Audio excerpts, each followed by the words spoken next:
Money man in the thing of a T and playing no games. Should I already know my name when I speak NCC flame. Got my YouTube poppin', man. Like, subscribe and everything in between. You already know. Money man. You already know.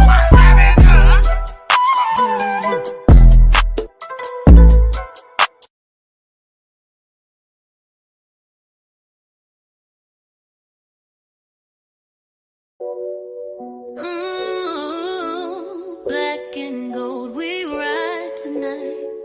From the mountains we rise, we fight. They doubted us, but look at prime. We ain't hard to find. Yeah.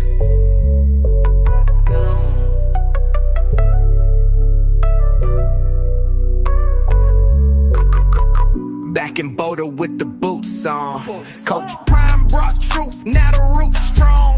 New era, new game, no coupon. Built from the soul like Phalo with the suit on. From Jackson to the Rockies, it's elevation. Black excellence, not just a sensation. It's transformation. Buffs with the patience. Now we speed like Travis in acceleration.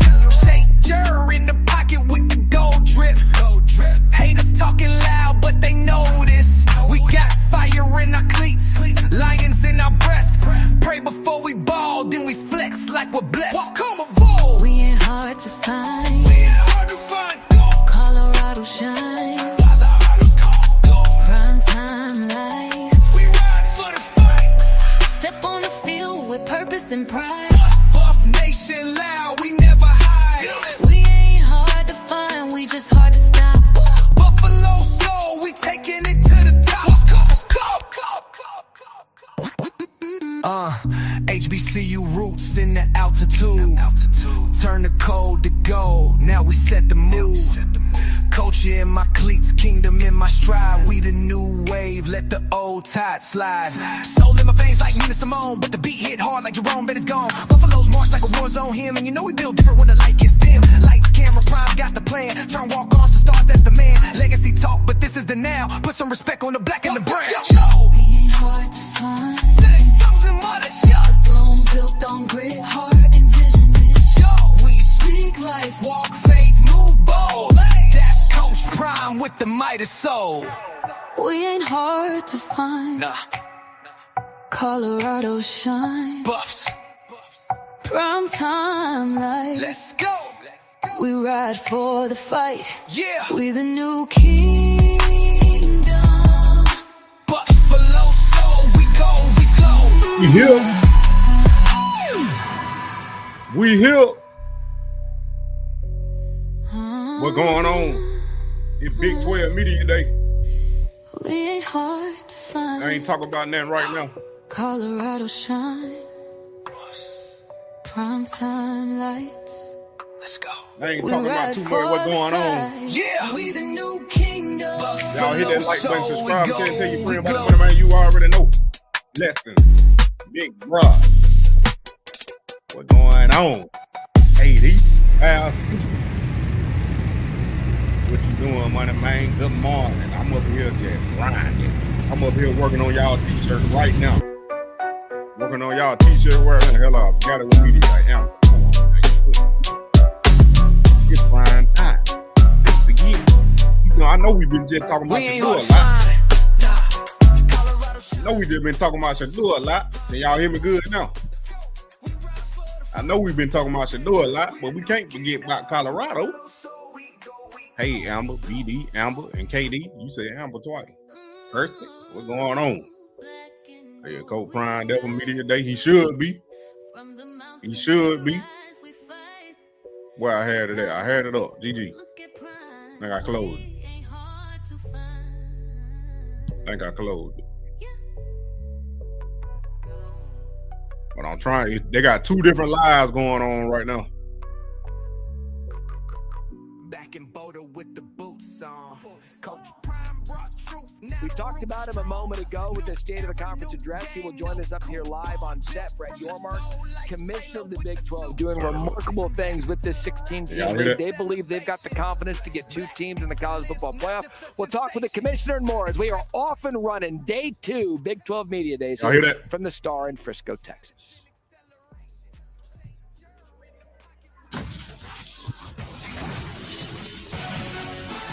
Oh, yeah, it coming.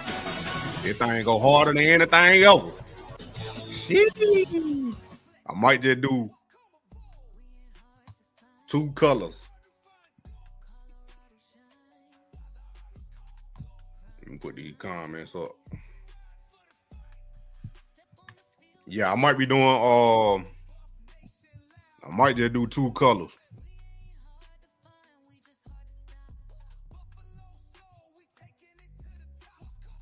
Cause I ain't trying to make it too crazy, you know. I ain't trying to make it too crazy. But yeah, I might show y'all while we on here. I might show y'all while we on here. They co-prime there. I don't know yet. He should be, because they did have his name up there. Let me see, can I pull it back up? Hold on. Let me see, can I pull it back up?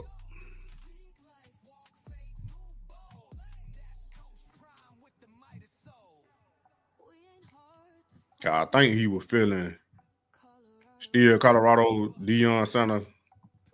Can y'all see that? Still Colorado Deion Sanders had proven to be a can't miss interview in his first 2 years in Colorado, and is likely to be true on day 2 of the Big 12 Media Days. That's especially with the Buffalo replacing quarterback Shutdown Sanders and reigning Heisman Trophy winner Travis Hunter, both of whom were drafted to the NFL in April. And they got Colorado players that's there: Julian Lewis, Kaidon Salter, Jordan Seaton, DJ McKinney, and Alejandro Mata. There it is right there. Then y'all ain't even see it. GG. There it is right there.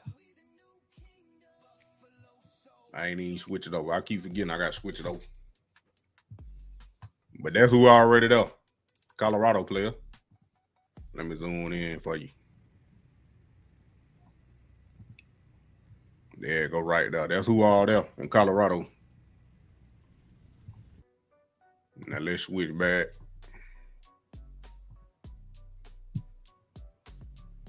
Can y'all hear something? I don't hear nothing. They muted. Oh, they ain't even talking yet. They ain't even live. They just showing them.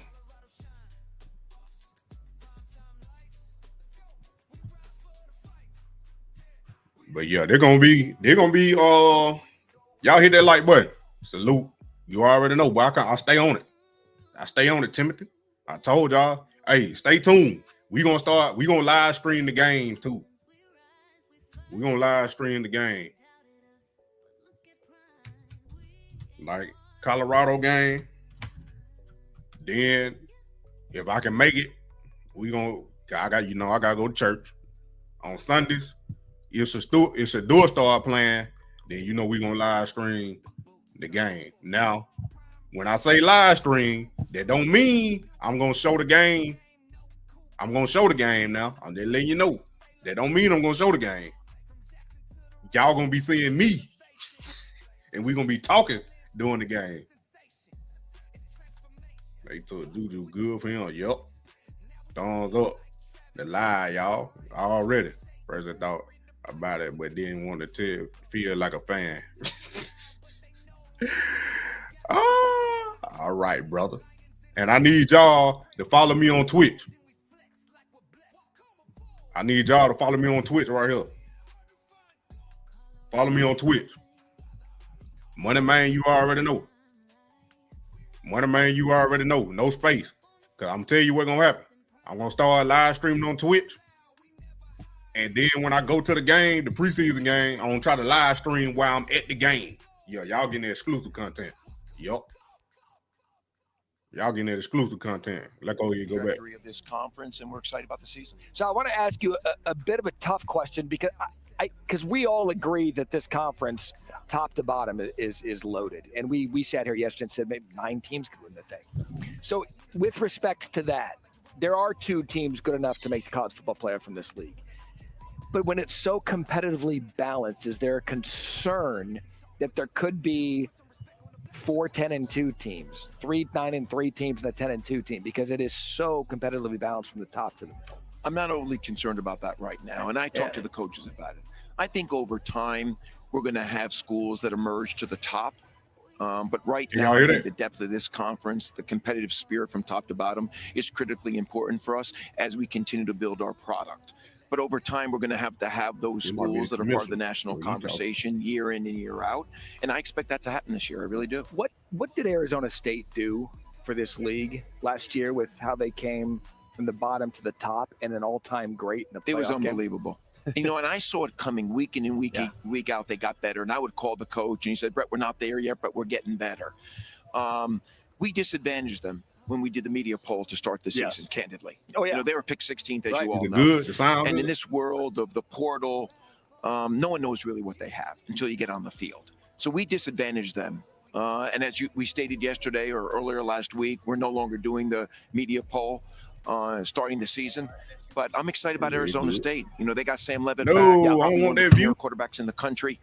And I expect big things from them. Well, I think you're right. And I think people started to wake up around November 1st, but by that point, they'd already lost 8 weeks of quality equity where they could have been, hey, Arizona State doing things special there in September as well. You were really adamant yesterday about the 5+11 model. I love that. I want that. That's how we've consumed football forever. I'm far more concerned about a full audit of the selection process. Yeah, and I want to know, what do you prioritize? What do you value when talking to the future committee members? What do you want them to prioritize when it comes to selecting those? Strength of schedule matters to me. I was pretty outspoken about it last year.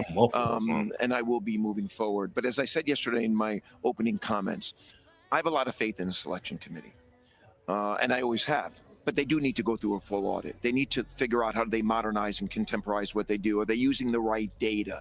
Do they have the right metrics? Are certain metrics weighted more so than others? And I know they're going through that full audit this year. Mack Rhodes, obviously AD at Baylor, is the new chair. And he is committed to doing the right thing. He is committed to turning it upside down and making it better. And I have a lot of faith in Mack and his colleagues that they're going to get it right. Commissioner, so many things to be excited about with the Big 12 this year. We just talked about the competitive balance when you look at the conference top to bottom with all 16 teams. But I think another thing, as a former quarterback and analyst and just really a fan of the game, you can really kind of call this the conference of the quarterback. Talk to me a little bit and how much it means to you as the commissioner to look across the landscape of the Big 12 and you see all of these talented quarterbacks that are going to compete not only for all conference honors, All-American, and maybe even the Heisman Trophy. Well, we have 9 returning quarterbacks. I mentioned that yesterday, all through for over 240 yards last year. When you think about the Power 4, they have 11 combined outside the Big 12. Yeah. So you're right. This is the conference of quarterbacks. We're excited about it. And it creates a lot of excitement around our games. They're high-scoring games, and we have a lot of talent at that position, and I think we lead college football when you think about quarterbacks. One of the things that I love that you always say, and I think the viewers would be interested to kind of branch out a little bit on it, you're very honest about saying the Big 12 is open for business. You know it. You said that from day one. You said it again yesterday. So for those watching, what does that mean when you say the Big 12? I should have trademarked it. You should have. And by the way, you really should have. I was a rookie commissioner. I got up there, and when I said open for business, I just meant we're going to explore every and all possibilities to reinvent and reimagine this conference. And that's what I meant. Because candidly, I came from the business side of sport. Which is what it needed. And that's what we needed to inject and infuse into this conference. It was somewhat taken out of context at the moment because we were going through realignment, or at least it had started at that point in time. But when I mean open for business, I mean we can explore every and all possibility to continue to grow our brand, to grow our profile, to grow our commercial business, to drive more value for our member institutions. And all that comes underneath open for business. Yeah, and a first year without realignment. I mean, when you look around the landscape, there was realignment every other hour. But the stability, and I would say this, that last bit of realignment for this conference, when you brought in the Arizonas, you brought in Colorado, Utah, you brought in that stable of schools. To me, that's what solidified this league now that was in trouble 3-4 years ago, as you know, to now being a 16-team power conference. We got 10 minutes before think about it, they do the coaches. introduced. I'm keeping an eye on the other live. It ain't live yet. It's a lot of work that goes behind that. But I think the four corners, to your point, really solidified us. They made us into a national conference, big brands, big markets, big profiles, and that's only created a lot of value for this conference. And I mentioned that yesterday. I mean, all 16 schools contributed to the Big 12 last year, but the four corners did a remarkable job in year one. Well, speaking of a national conference, you also want this to be a global conference, and you're doing some very special things with that. Why is that so important to you? Well, I think we can win globally. You know, you look at our student athletes, 11% of them come from outside the U.S. So there's a recruiting hotbed out there across the world. Yeah. We're playing in Ireland, you know, in August. We'll return there next year when TCU hosts North Carolina. Women's basketball at Baylor will kick off their season in Paris this year. Oh. And we're in final negotiations to play baseball in Mexico City next spring. So I feel it's a market that we can own as a conference and one that's truly important. It's amazing to me how willing you are and how nimble you are. And in this rebound, I got to give credit to not just you, but to Bob Bowlesby as well. I mean, the pivot. I'm from Dallas, Texas. I'm a Big 12 guy. I grew up going to Red River rivalry and loving it. What time I grew up in this league, but the league that I grew up is very different. But the rebranding has been absolutely phenomenal. So a tip of the cap to how you guys have handled all this. But I am curious, as you move forward in an ever-changing landscape, who CP was. Y'all out here breathing.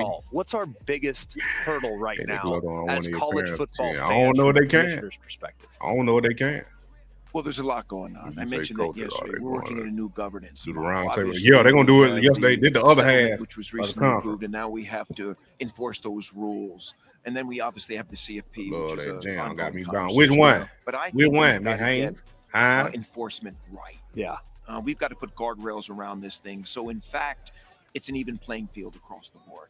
And that is, in theory, Brown ladies, I got to watch it because you know he came in here. And we have to change behavior within college athletics. Appreciate it. We have to do that.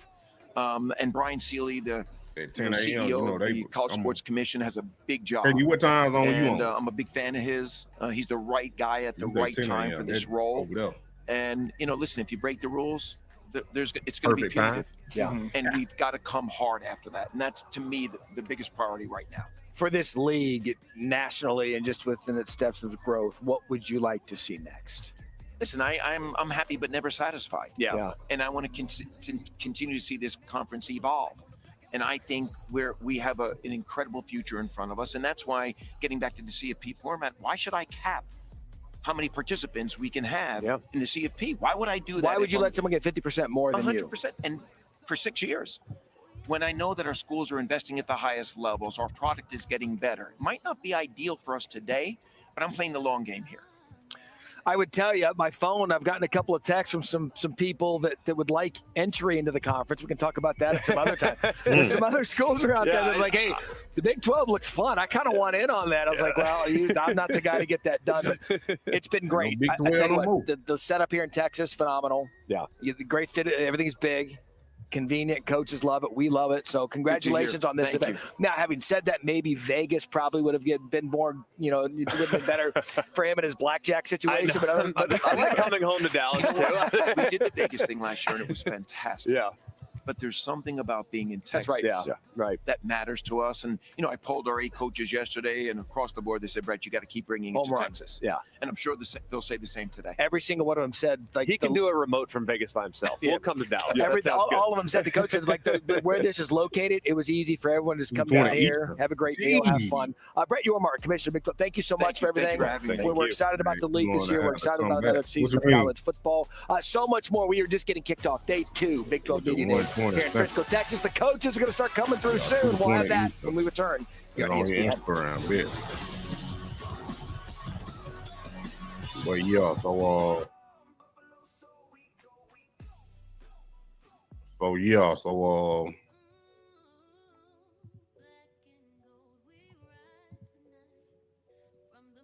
what I'm about to show y'all. I'm about to pull it up real quick. To another edition of Brown's Latest. I'm Dave Grinjinski, and this is where we gather around. It's like a campfire that we all gather around, and we get caught up on some of the latest news that involves the Cleveland Browns. I say camp. That's what he talking about. But y'all hit that like button, let ride. About to vibe out for a minute. Let me go get some water. I'm gonna let y'all vibe out for a minute until they come back.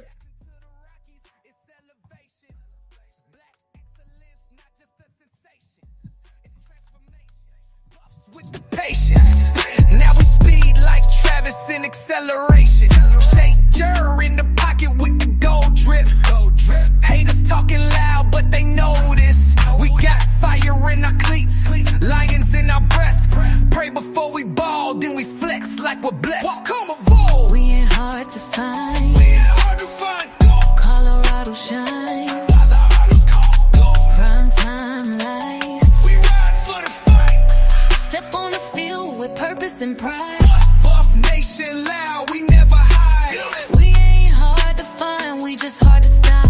Buffalo soul, we taking it to the top. HBCU roots in the altitude. Turn the code to gold, now we set the mood. Culture in my cleats, kingdom in my stride. We the new wave, let the old tide slide.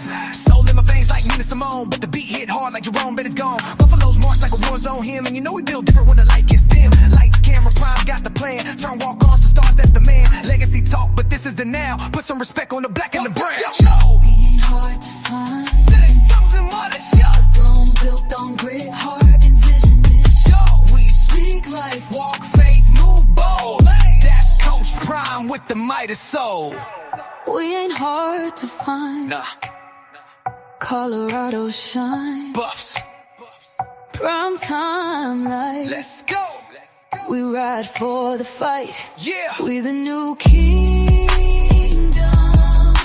Buffalo soul, we go, we go.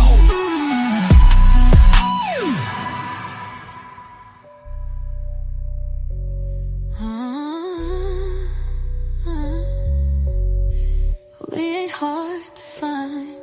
No. Colorado shine. Prime time lights. Let's go. We ride for the fight. Yeah. We the new kingdom. Buffalo soul, we go, we glow.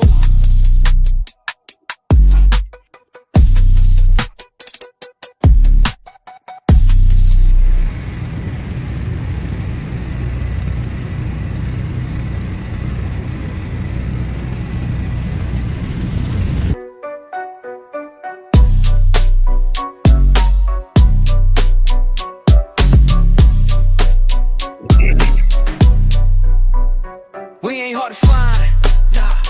Colorado shine, boss. Prime time lights, let's go. We ride for the fight, yeah. We the new kingdom, Buffalo, so we go, we go. 4 p.m. Eastern. 4 Eastern. Eastern. Right, That's yeah. going to be fun. We bet. Coaches, players, everything in between.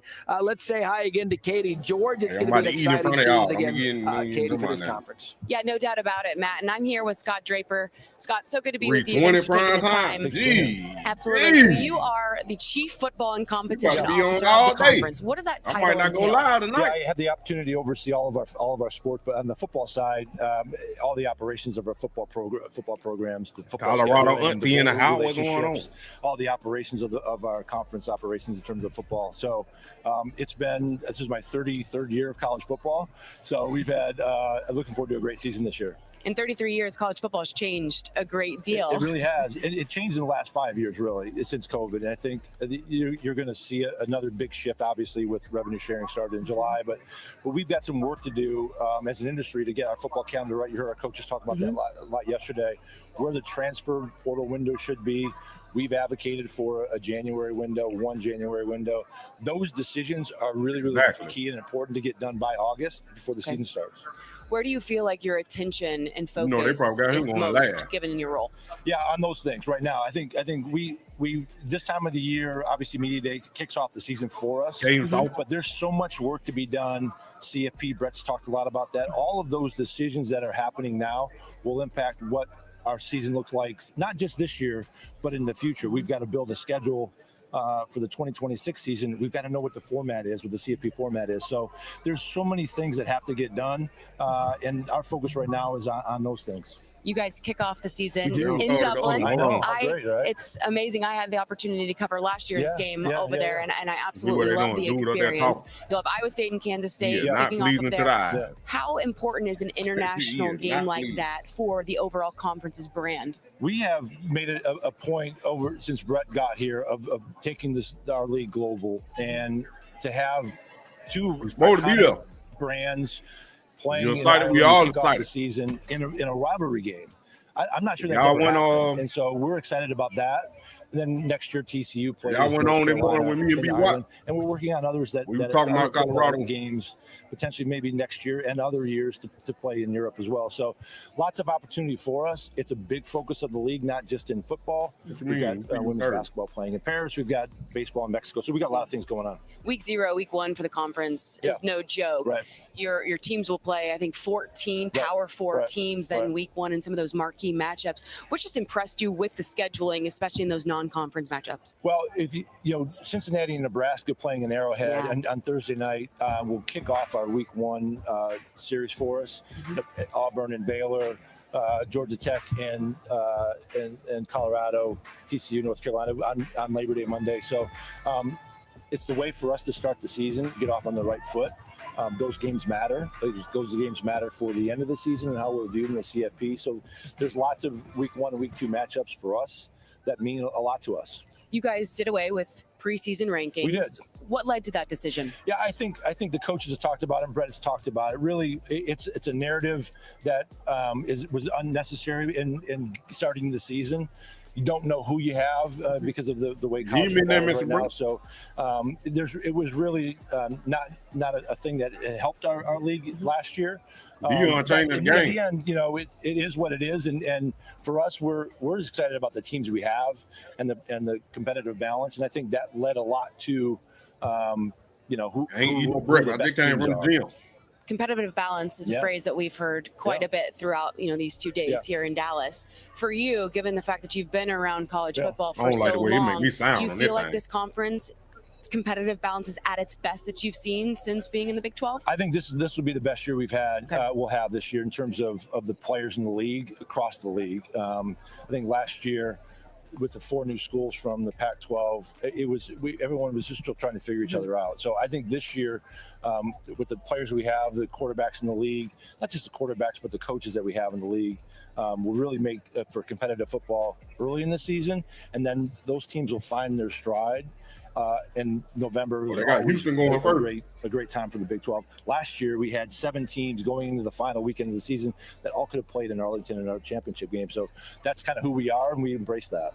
Just quickly, last question. You mentioned the quarterbacks. How beneficial is it for a conference overall when you have 9 incredible quarterbacks? Well, college football in particular, is a quarterback sport, right? And you see it when you have a great one, what it can do for you. And we have the quality of a player, returning quarterbacks that have played well last year. What do you mean you're going to find the other some additions to their team? Appreciate you for liking it. I expect us to be really, really fun to watch. Awesome. Well, we can't wait to watch. Scott, thank you so much for stopping by and taking the time. We appreciate it. See you. Matt? Scott, Katie, great stuff. Thank you.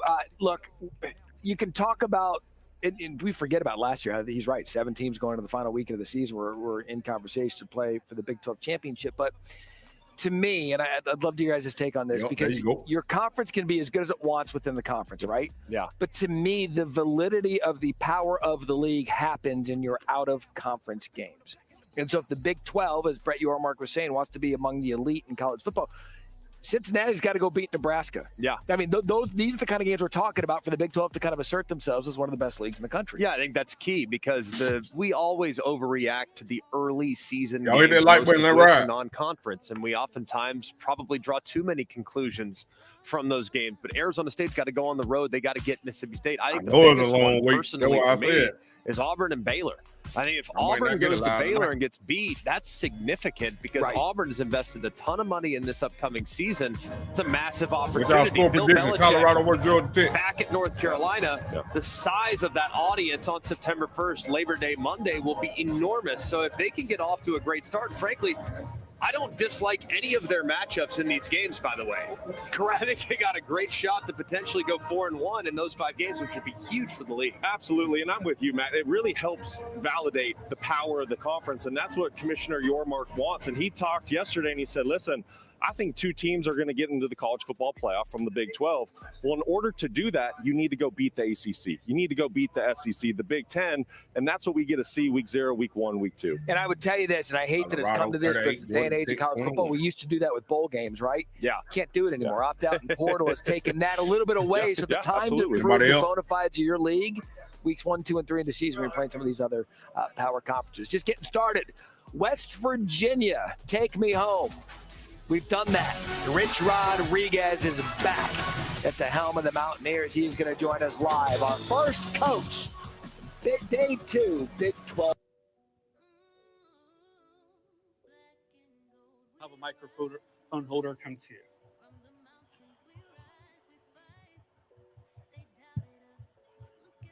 Go center right, forefront.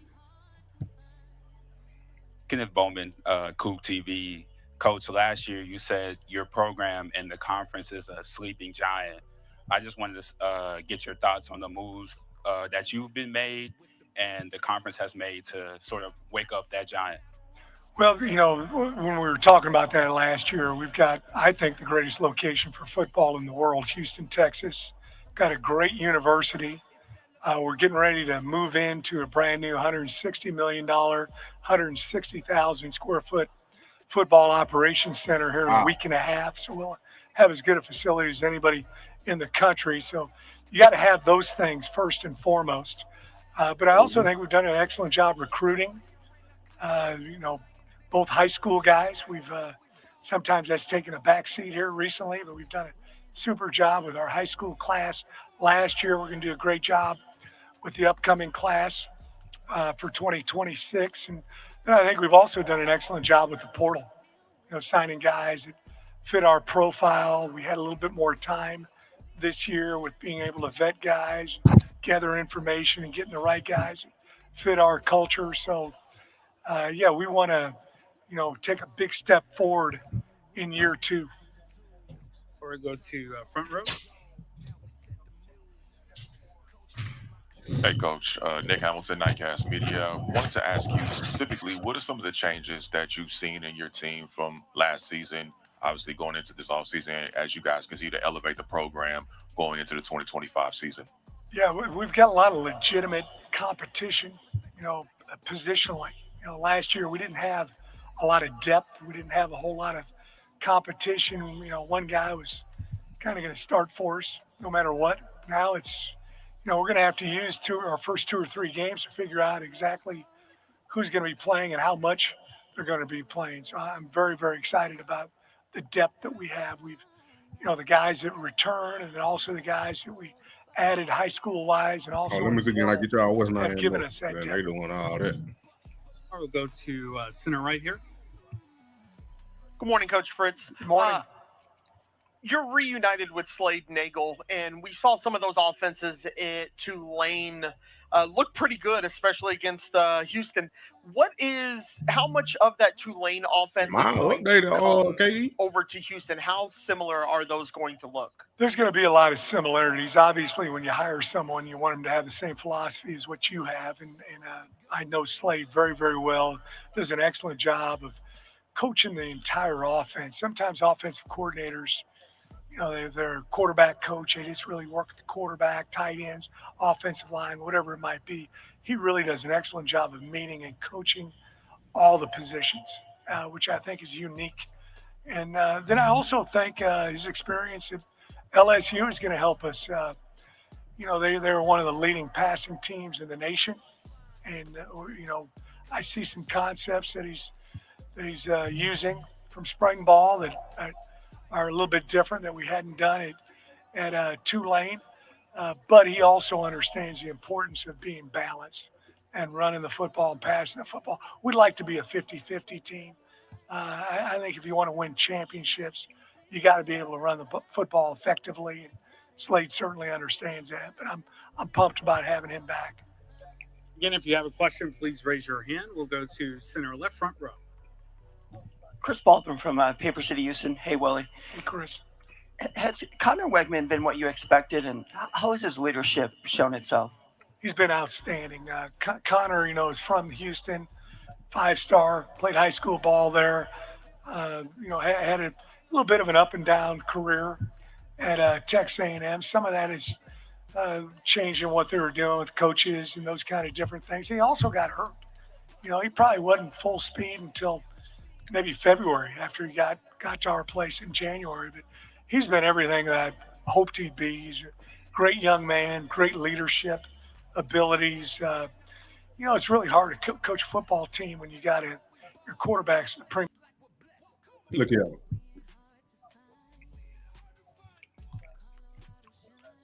We'll go back to that in a minute. Y'all hit that like button, let's ride. I'm about to show y'all the shirt. Tell me if y'all like it. Then we're gonna be on the shirt.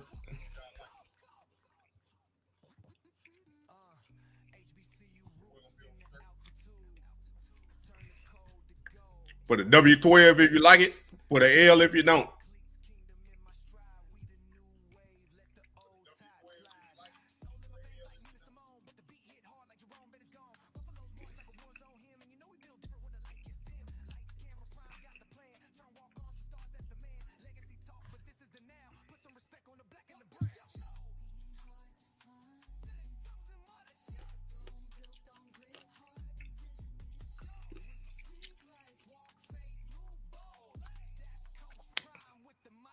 No problem.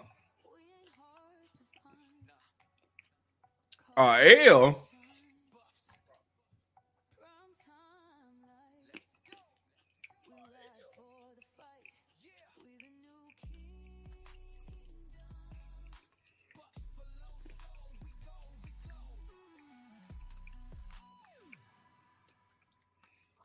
Y'all don't like this? They're without it.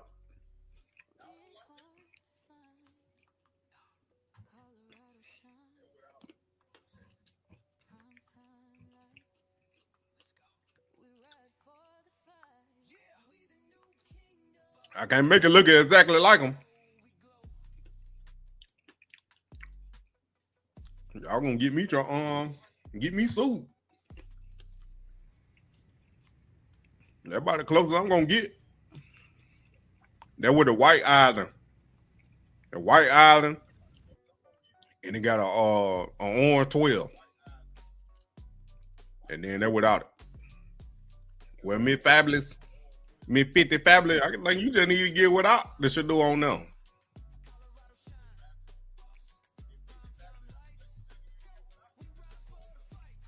I think they go hard, but hey.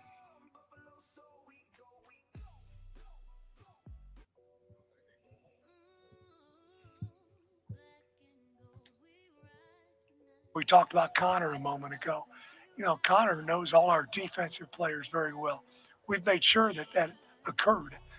So I think that's something that's different in this day and age. They're cool though. Everybody got their own team. We're just really concerned about the 2025 Houston Cougars. Yep. Again, if you have a question for Coach, please raise your hand. Also, please state your name and media affiliation when you are asking your question. Go to second row. Good morning, Coach Fritz. Candace Lamb, D210 Sports. I was at Sam Houston when you made a great reign there as head coach, so I know this can be done. Are you a Bearcat graduate? I'm a Bearcat. All right. Bearcats. Eat 'em up, cats. There you go. Two of my kids I'm a graduate there also. I got my master's there. I know. Well. Great school. KD, you behind. Don't know. We had amazing seasons with Coach Fritz there. With that being said, coming off a tough season last season, what improvements are you looking to make in the off season? What improvements have you made in the off season going into this upcoming season? Well, I think it's additions to our program, finding out the guys that were within our program, what they do well, what maybe they don't do as well. The portal works both ways too. And we wanted to make sure that the guys we had there were guys that we wanted to have in the program as well. So I just like the depth that we've established. The guys we've picked up high school wise. We want to be a high school program. I know that's tougher in this day and age, but that's what we want to.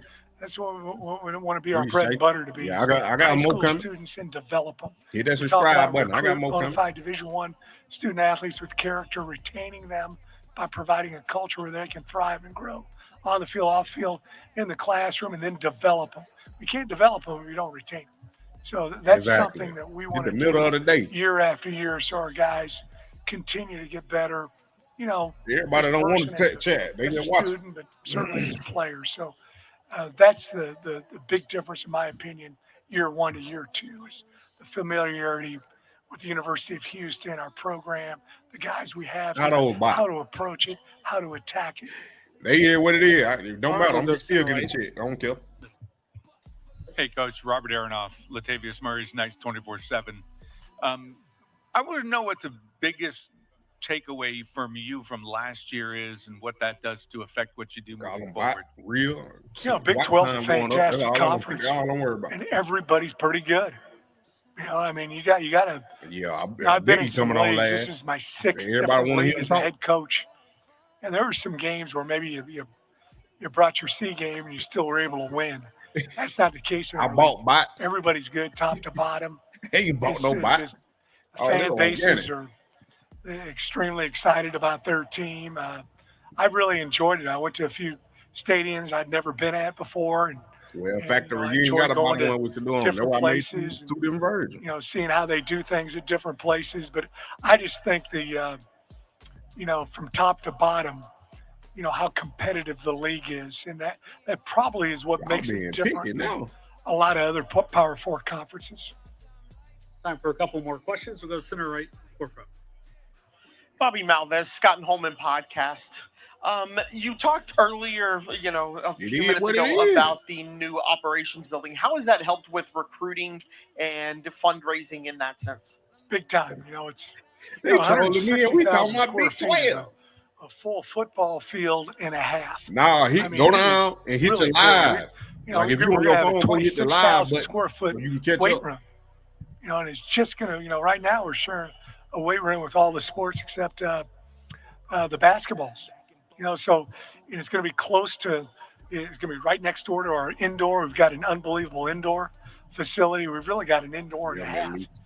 Area, and then we've got great outdoor practice fields, stadiums outstanding, and then where the guys are going to live is I didn't even know you could do that. Less than 500 yards away, and also where they're going to park. So everything's very compact and close, which is tough at a big university like the University of Houston, a big city like Houston. And the kids spend so much time up there. They're going to eat up there. They're going to get treatment up there. They're going to lift up there. They're going to have their meetings up there. Obviously, they're going to practice up there. So I think it's only going to help develop our culture. Let me jump back the door.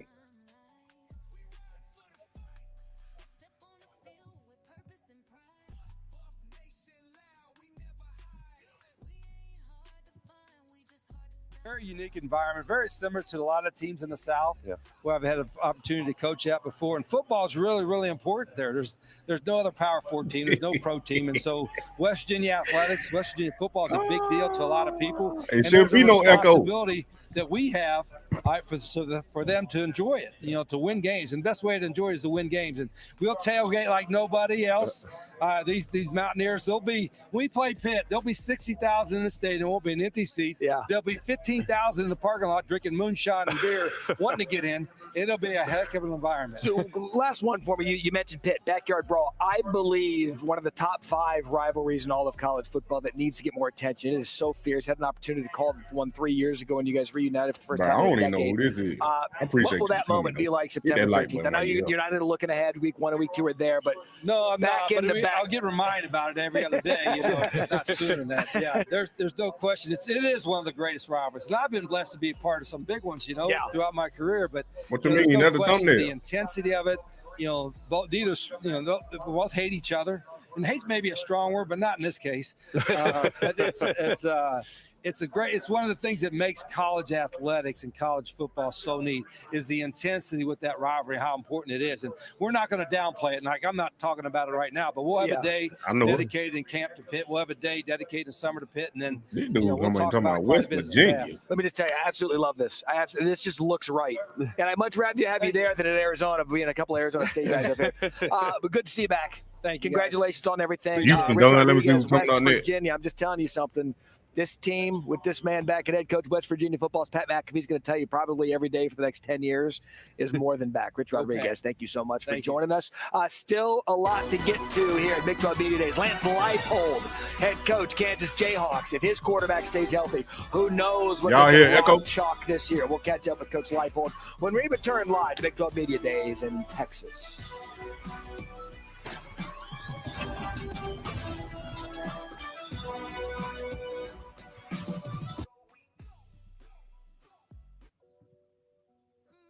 Shouldn't be no echo.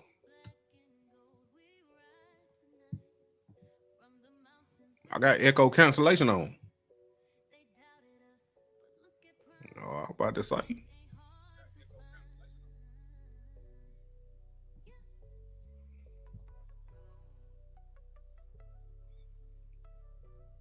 But yeah, so we all here. Some people like it, some people don't. For the new one that just came in. Someone don't like that. They should do on now. I'm telling you, I can't get it exactly like them. Y'all trying to get me sued. I can't put Shador picture on the shirt exactly how he look now. It gotta be similar. It can't be the exact Shador. Everybody know who it is. They're with the White Island, and then they're without it right there. Yeah, I got to know how this game work now. I've been doing it for a minute now. I tried to put on some merch about 2 years ago when they first got to Colorado and wouldn't let me do it because it was a picture. It was an actual picture of Coach Prime, Travis, and Shador. They wouldn't let me put it up there. That's why got all them 500 T-shirts. They're gonna be out in front of the stadium selling them Shador shirts. He probably gonna have Shador real picture on it because he can't sell it online. You're going to have to go be at the game to buy it. And if he get caught, he might go to jail.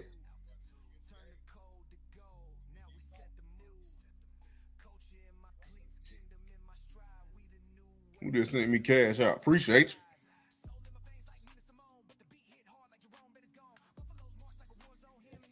I don't know yet. I got to get on there.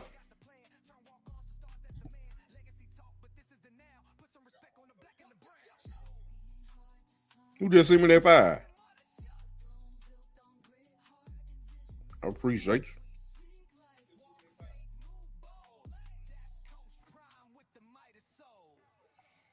you. I ain't got nothing on either one of them now. Look like they got Oklahoma State coming up.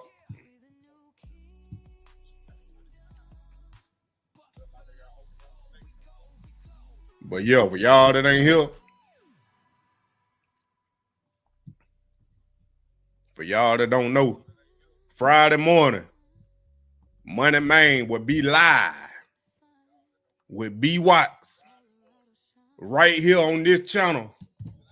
Money Man gonna be live with B. Watts. He coming to Legendary Island. And y'all know we got to turn up at 8 o'clock in the morning. 8 o'clock in the morning, Friday. I'm going to do my first live in the morning besides live stream the game. But we going to be live right here on Money Man You Already Know channel with B. Watts discussing Shador Sanders, Colorado. Maybe throw in some NBA in there. Travis Hunter. Stay tuned. Stay tuned. I need y'all to hit that like button and subscribe. Go to his channel, subscribe to his channel. B. Watts, Sports Talk with B. Watts. Money Man You Already Know. Live right here Friday morning at 8 o'clock. What the day is? Wednesday?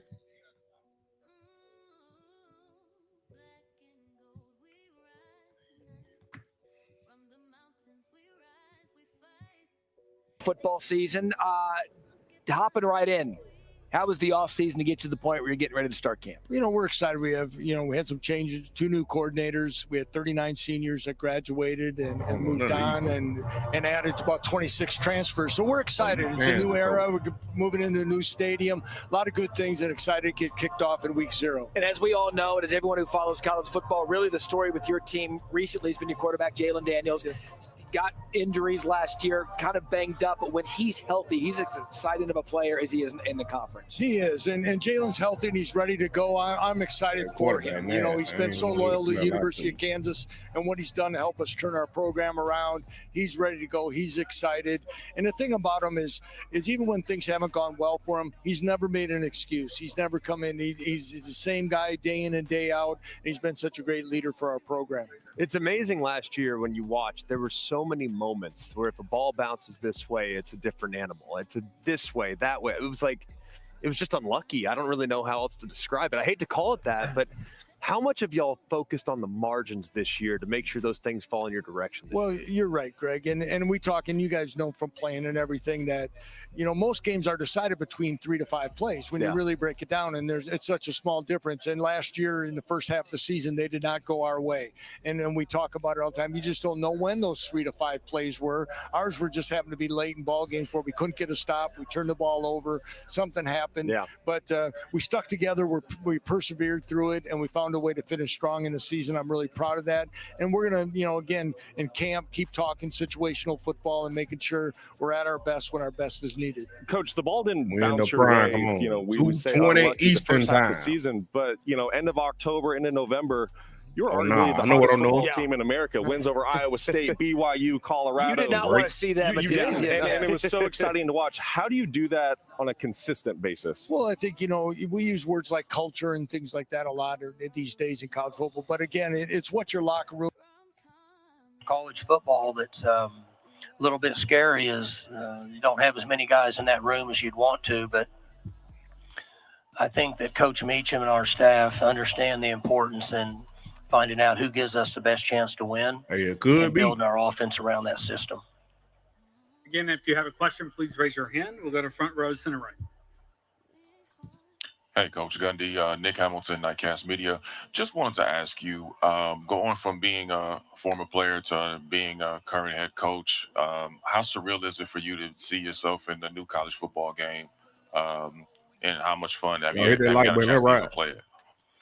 I have not played the game, but I think it's pretty cool that somebody put me in a video game. I don't know if somebody showed me the picture just recently of it, and they gave me a great hairdo. Like, I have really good hair, but I mean, that's like permanent hair for like forever. But I'm good with it. I ain't ate nothing. I wish my royalties off it were as much as the players, but just how dedicated I mean. I ain't even ate yet. We'll go center and I'm bringing y'all the content. Skyler Dixon with the AP. Mike, how did the results of a year ago sort of shape your offseason assessment of where your program is? So the offseason for us has been crazy.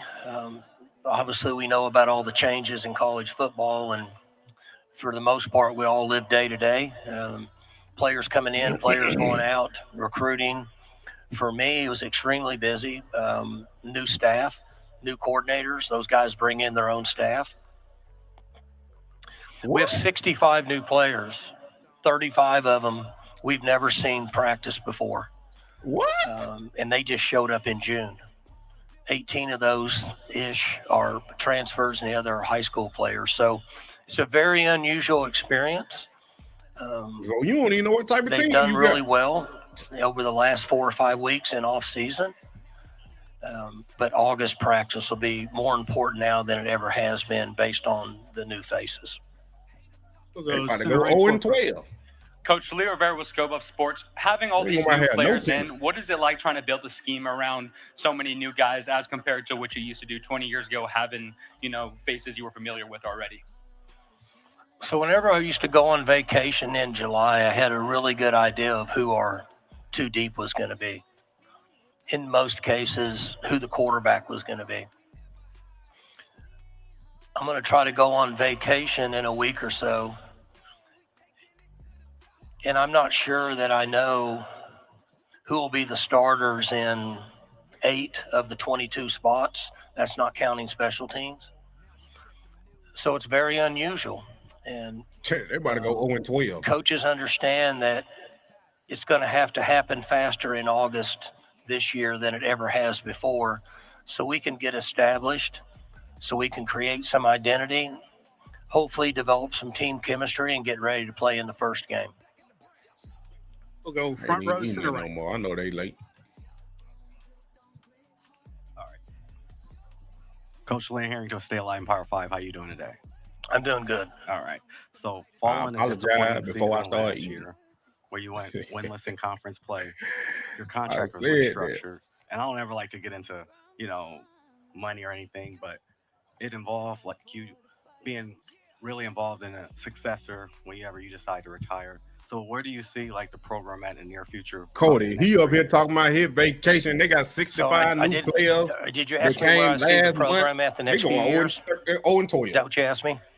So he ain't got no confidence. One thing that I think is important to remember is that I've been fortunate enough to be the head coach for now going on 21 years. 21? And we've had 19 winning seasons in a row and played a really high level of college football. And for the majority of those years, we could have beat any team in the country on any given day at any time. So we have to go through a little bit of a rebuilding phase this year. One, because we needed to upgrade in certain areas, but the other because we lost a large number of veteran players last year. We were going to have to so-called rebuild anyway. We were prepared for that.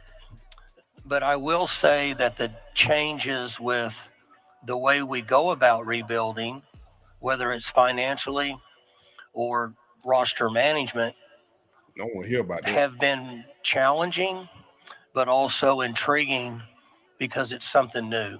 It's different than it's ever been before in my 21 years as a head coach. We'll go center left, 6 row. You right. Drake Toll locked on. I don't hear nothing about Coach Prime when he came in there and had all them transfers and shipped everybody out. That's exactly what he talking about. That's a great question from a young person. Boy, I'm trying to figure out how to combat entitlement in the world in general, much less college athletes. That's a real challenge. We talked about it. I shared earlier with a group one thing that I've said to the team twice this summer and to the coaches. You on their way? We won. That when we start on July 27th, 2 things have to go out the window. One, thinking of transferring or taking other jobs as a coach or a player. 2, the money aspect has to go to the side. Because for the most part, the coaches and the players, all of us, including me, are going to be at this location until at least December. The teams that can put that to the side and the coaches that can put that to the side, concentrate on coaching and playing football and find a way to come together, in my opinion, get the best chance to win. That's the only way that I think that we can handle the monetary side of college football at this time. We'll go to center right, 6 row.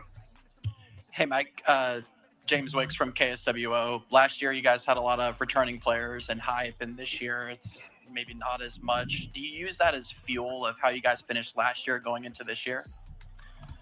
I got asked that earlier, but so roster management now is 105, and then you get an additional players. I don't know what that title they're calling them, but basically walk-ons. So we should be at around 115, and I'm going to guess that 60% of those players weren't here last year. So if I was to try to use that, they would be scratching their head and really wondering what I was talking about.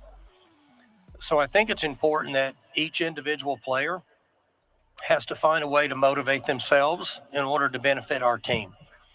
Now, we could have players that were on our team last year that are motivated by that, and that's okay.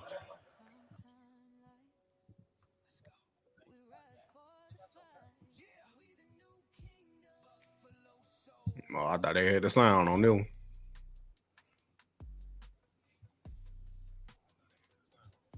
Ain't nothing but media people in now.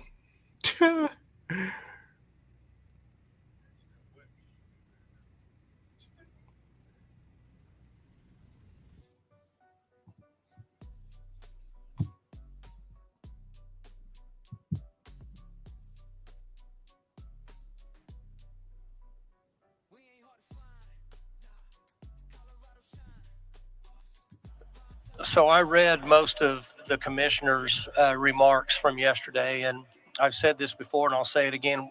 The Big 12 has the best commissioner in all sports, in my opinion. He's energetic. He thinks out of the box. He's motivated. Nah, he ain't.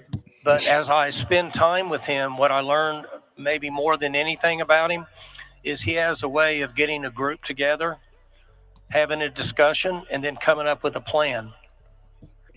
And having a plan gives us the best chance.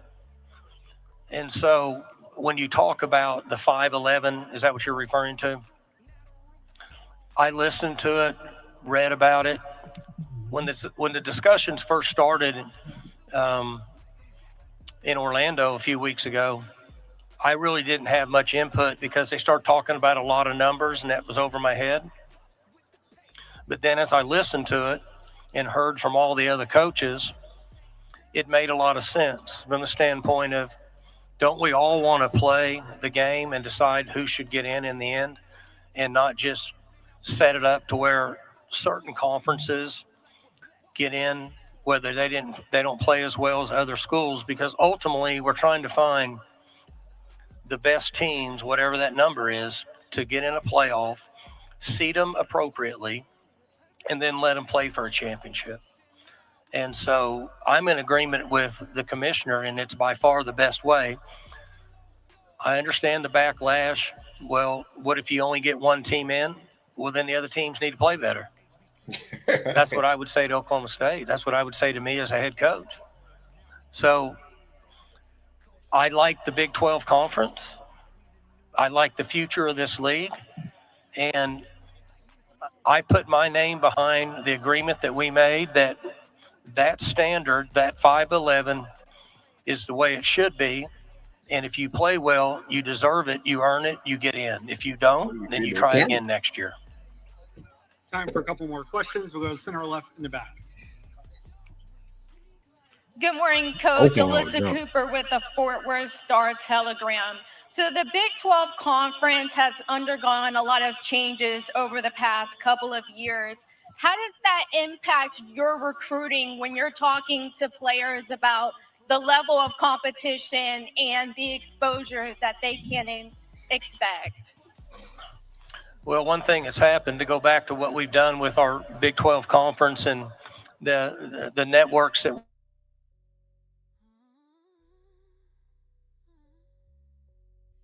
we now have invited in, that tied in with games and the coverage and exposure that we can get. We're up to 16 teams now. There's still a new field.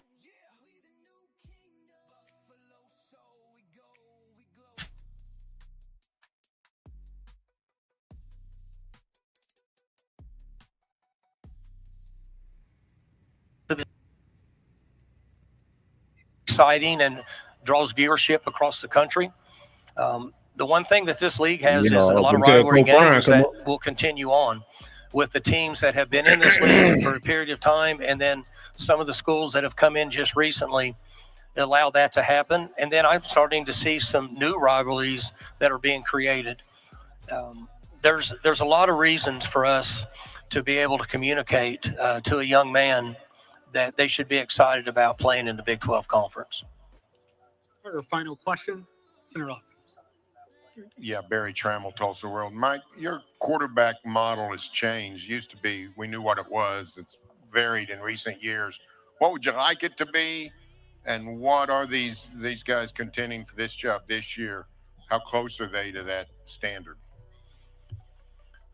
I think with quarterback play, it ties into kind of the new wave of college football, and that most coaches would agree that if you can keep 2 guys on your roster that have some sort of experience that you feel like can go in and compete in a game, that you'll be fortunate.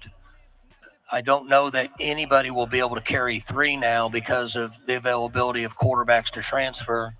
It is the one position that there is reason for transferring because obviously you only play 1 in a game. The young man can get stuck behind a good player and not ever get a chance to play. So we have to build our offense around the availability we have at quarterback. Different than maybe in the past where we had recruited a certain type of player. I'm guessing that you're referring to pocket passer, ability to run and such. Wherever you find the quarterback that you think can be the most productive, provide leadership, and the team will rally around him and give you the best chance to win, then Coach Meacham and his staff have to find a way to build our offense around that player as we move forward. I don't know that we'll have the luxury to so-called recruit a prototype quarterback to fit our system more so than a quarterback that can play well enough, and we'll design the system around him. Bro, he don't sound confident at Thank all. you for your time today, Coach, and good luck this season. Thank you. Good seeing everybody. Big 12 from team 1 to team 16. Yeah, chaotic, but deep. You know what I mean? I think that's what makes this league different. When's the last time the 2 teams that are picked That's why Nick Saban SEC retired. finished last, and when's the last time the team that was picked to win the SEC finished first? Yeah, that didn't happen in the SEC. It doesn't happen in the Big 12, in the Big 10, but it's happened in the Big 12, and it's happened several times over the last couple of years. Very, very competitive league, very deep league. You're going to have to play well every week. The key to winning a championship in this league is winning 1-score games. You're going to play a lot of 1-score games. And so it's going to come down to the little things that determine games. Turnovers, red zone offense, defense, being great in the 2-minute drill, being able to run the football consistently, being able to run the clock out at the end of games. All those things are incredibly important in this league. I'm not sure there's anybody outside of maybe Gundy that can answer this question better. Though from your perspective, you've been at different places within the league. Yep. And you've seen the league evolve from your time at Texas Tech to watching on the outside, now being back in TCU. Where is the league now as far as the style of play that's ultimately going to win it? Because it feels more line of scrimmage than it's ever been before. Yeah, I think so. I think, you go back to my time in the 2000s with Mike Leach. Coming into the league, it was a 21 personnel I formation league. Right. And then all of a sudden, 4 or 5 years later, it was an air raid league. Everybody had some kind of version of the air raid. And I think the league lost a little bit of that physical nature that it takes to go out and win at a very high level. What made our team competitive and gave us a chance to play for a national championship at 22 was we were a line of scrimmage football team. We were really good up front. We ran the football. We were physical. We weren't necessarily big on defense, but we played aggressive enough to give ourselves a chance up front. I think that we're trying to get back to that. I like our offensive line. I like our backs. We're bigger. We can finish runs better. I like our defense scheme-wise. We can match up better at corner now, which allows us to do more things up front. But to be great and to win at the very highest level, you have to win the line of scrimmage. We beat Michigan at 22 because we stopped the run. And we made them do something they weren't comfortable doing. Now, we had to outscore them, but it gave us a chance to win that football game. And so, it has to be a line of scrimmage league to compete at the very highest level. Yeah, and to that point, your defensive coordinator, Andy Avalos, he's now year 2. He's implemented his system, and you talk about stopping the run. What did you see out of your defense in spring ball? Cleveland, Ohio, to see Coach Prime in Colorado, Big 12 media as you head into fall camp? Well, I think the big thing for us, as you said, is year 2 now. Having consistency at the coordinator position. Our guys know what to do, how to do it. Now we can be much more aggressive in what we want to do up front as far as line movement goes, as far as stacking the box and line of scrimmage and create depth than we've had. You look at the 22 team, we really had 2 corners that we could play with. I was probably the third Virginia coming up next on the stage. I'm not good at backpedaling, what I'm saying? I've got great speed. You're a squat corner. You can play cover 2. You can handle that. But, and so we've got 6 or 7 corners this year that we really feel good about. And so the depth that we have defensively, being the second year, being further along in the scheme, understanding the Yeah, the scheme, band I out think there is going to playing. allow us to do more things defensively, which is going to make it harder for people to run the ball against us. Welcome back to day 2 of the 2025 Big 12 Football Media Days powered by Microsoft Copilot. Please welcome head coach Rich Rodriguez of West Virginia. Coach, the floor is open. We'll open None it of up them for sounding questions confident. from the media. So please raise your hand and we'll get started. Right. Center right. Coach, how are you? Good, thank you. Tyler Budge, CF Budge. You obviously used the transfer portal pretty heavily your first season at West Virginia, something you also had experience using a little bit at Jacksonville State. Could you describe some of the major differences in terms of roster building in this modern era at West Virginia versus a program like Jacksonville State? Yeah, I'm sure I'm not the first coach to mention how transactional the rosters are and what's going on in college athletics right now. You know, and there wasn't a plan. I think your first year, you're probably going to have a little bit more roster turnover, you know, some with a new staff and all that. And, you know, it was more than we kind of expected, but at the same time, I didn't think we panicked. You know, the biggest thing is that you're going to bring a bunch of guys in. You got to make sure you evaluate the right way and it doesn't change the culture or the environment that you got to have. And that's the one thing we were adamant on, that, you know, whether we bring in 70 new guys like this year or 25 next year or 30 next year, the culture and the environment has to be stable the way we want to do it. And that's why we feel good about it. But I'm hoping we don't have to do that every year. Last year, Jack State, I think there was over 60, and it took us a little longer than we should have to kind of get cranked up. But once it did, we wound up being pretty good. We're hoping the same thing happens. All right, go center right in the back. Justin Spears from the Arizona Daily Star. Coach, even though you're not playing Arizona this year, how does it feel for you to be in the same conference as Arizona, and what do you take from your time in Tucson? Yeah, it was. I didn't really realize it, you know, probably after a couple weeks on the job, and I started looking at their league. I was like, oh, I know the programs, at least half the programs in our league from the Pac-12 days, whether it's Utah, Colorado, Arizona schools, played by BYU a couple of times, and so there's some familiarity with that. But this day and age of college athletics, like I said, everything is a little bit different. You know, I loved our time in Arizona. You know, it seems like, at least for myself and some of our staff, we've been on this journey for, 15 to 20 years or so. And, as fate would have it, we're back in Oregon now. Right. So I know Arizona's not on schedule this year. They will be in the next couple of years. I know that'll be an emotional time. I got 252 people here with 147 likes. I enjoyed our time there, but we're back home in West Virginia. 200 likes. I'm pretty excited about that. We'll go center right in the back. Hey, Coach. Robert Aronoff with Latavius Murray's Knights 24/7, covering a program that has a head coach who's come home to the program. I want to ask you about, what do you think some of the advantages and difficulties are of returning back? Yeah, good question. I think, typically, and this is my 8th or 7th or 8th or 9th, whatever, head coaching spot, it take you 6 to 9 months to kind of get a lay of the land, not just your roster, but the town, the school, and the community and all that kind of stuff. Well, West Virginia, it took 6 to 9 minutes. What a lot had changed, and that was a neat part. But coming back home, I know where all the bodies are buried and the traps are laid, and kind of understand, the environment, so to speak. So that made it an easier transition. But then again, there's also times of change. We're in a new league. The game of college athletics has changed a little bit. It was kind of pleasing. The first thing, I had been back in 17 years. I got a tour of our football facility, and I was blown away. $50-some million worth of improvements over the last 5 or 6 years, which was really neat. So a lot of the stuff that you wanted to have as a program, we were able to have coming back the second time. So, I guess the challenges are is everything is different now, but at the same time, it's not. Like West Virginia. In West Virginia, football is important, athletics is important, WU is important because we're a smaller state and there's no other Power 4 team. There's no pro organization. So it's a big deal to a lot of people. And I take a lot of responsibility for that, have responsibility for that, because I know that. I played there, I coached there, I grew up there. So, I think our players are going to hear that quite a bit. They already are. But I'm blessed. I'm fortunate.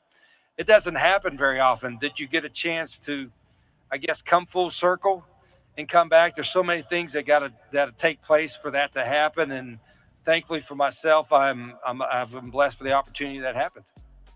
We'll go center right, 6th row. Hey, Rich, Spencer Ripchick from the Dominion Post, right here. You can see. All right. So this spring, you talked about wanting guardrails in college football. Do you believe the new revenue sharing and College Sports Commission create those guardrails and move you towards that professional model that you wanted? Yeah, a lot better guardrails than a month ago. I mean, it was a cluster for the last 3 or 4 years. You know, all coaches are complaining about it, but it was just a mess, and nobody knew how to really solve it right away. And I still think it's a lot better now with the cap and the rev share, but there's still a lot of work to do until we get. I'm giving my opinion. Until we get some congressional or some help from DC and get more guardrails on the deal, it's still going to be a little bit of a cluster, but a heck of a lot better than it was a month ago. College athletics and college football is such a great entity. It's kind of hard to screw it up. We did everything we could in the last 4 or 5 years, it looks like, to try to do it.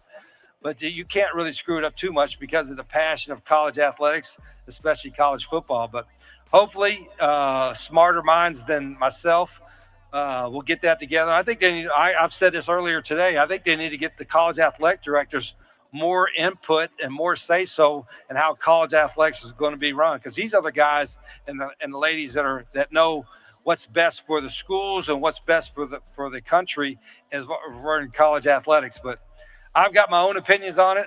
I think we're in a better place now than we were a month ago. There's still some work to be done, but we could complain about as coaches, but hell, it's still a pretty good gig. You know what I mean? These are good jobs. There's a lot tougher jobs than being a college football coach. So like I said, I'm fortunate and blessed to have what I have. Again, if you have a question, please raise your hand. We'll go to center left. Skylar Dixon with the AP. Rich, how has your career perspective changed in the nearly 20 years since you left Morgantown for Michigan? Yeah, I think, but not just perspective, but professionally, I better be. I'm a smarter and a better coach than I was a week ago, let alone 20 years ago.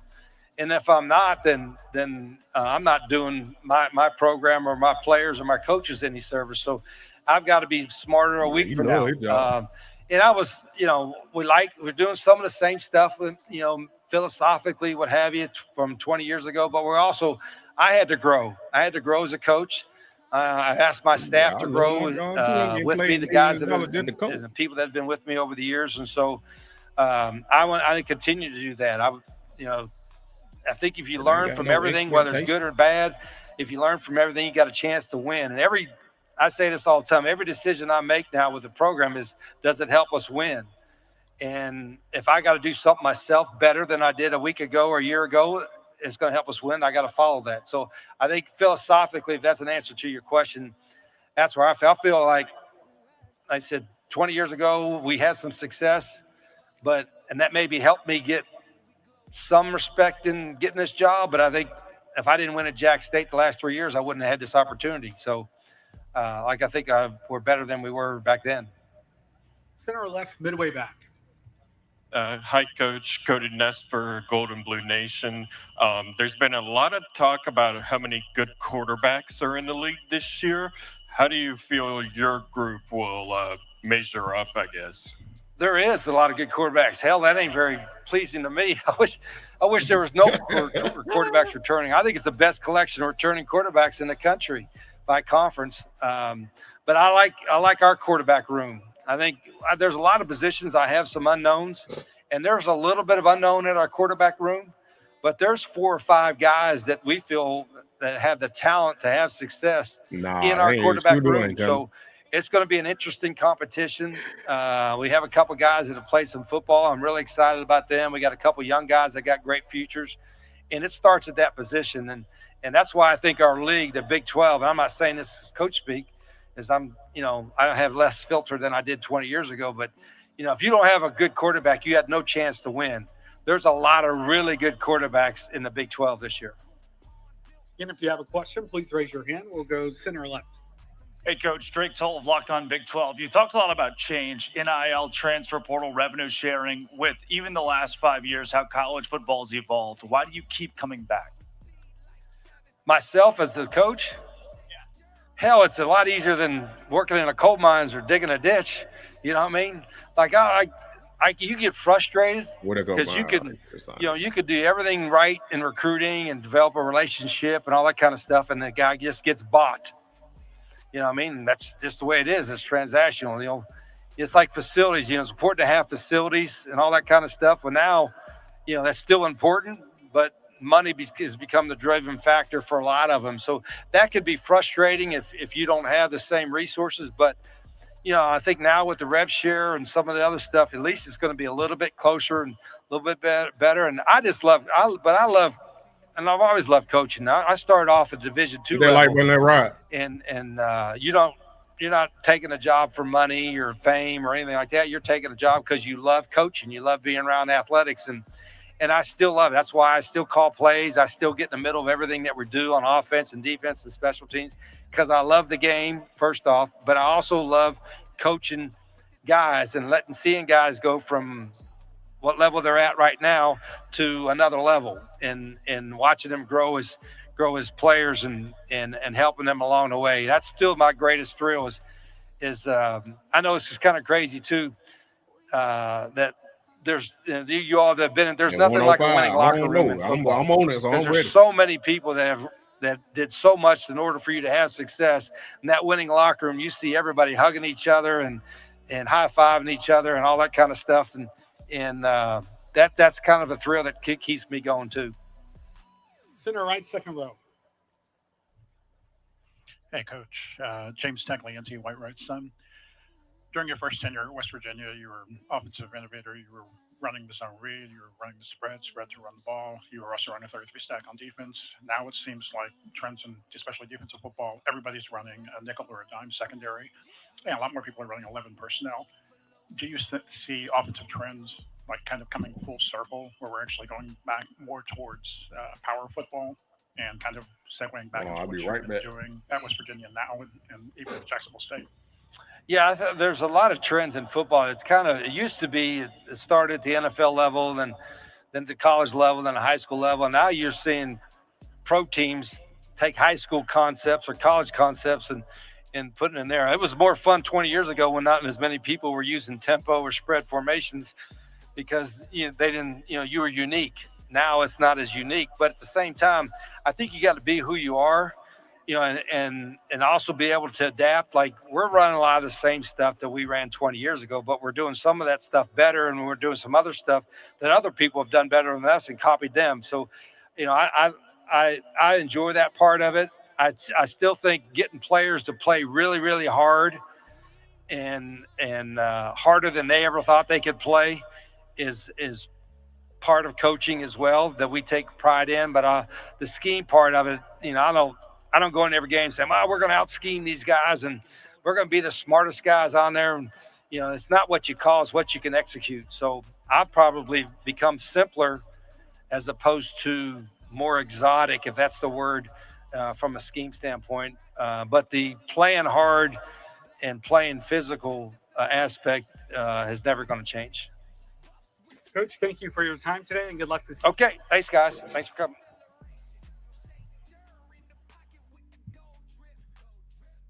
Probably weren't as good at. I had him do some things that might have put him in a bad situation. And then offensively, we didn't throw it good enough. You don't throw it good enough, can't run the football. We had a really good running game that we weren't able to use. Teams started to figure that out, putting 1-2 people in the box. Couldn't take advantage of coverage on the outside and bad combination. So we addressed those issues, made some changes, as you know. Yep. Those guys come in with new staffs, and we're back at it. You know, I think that's an interesting point because I just talked about how long you'd been at Oklahoma State.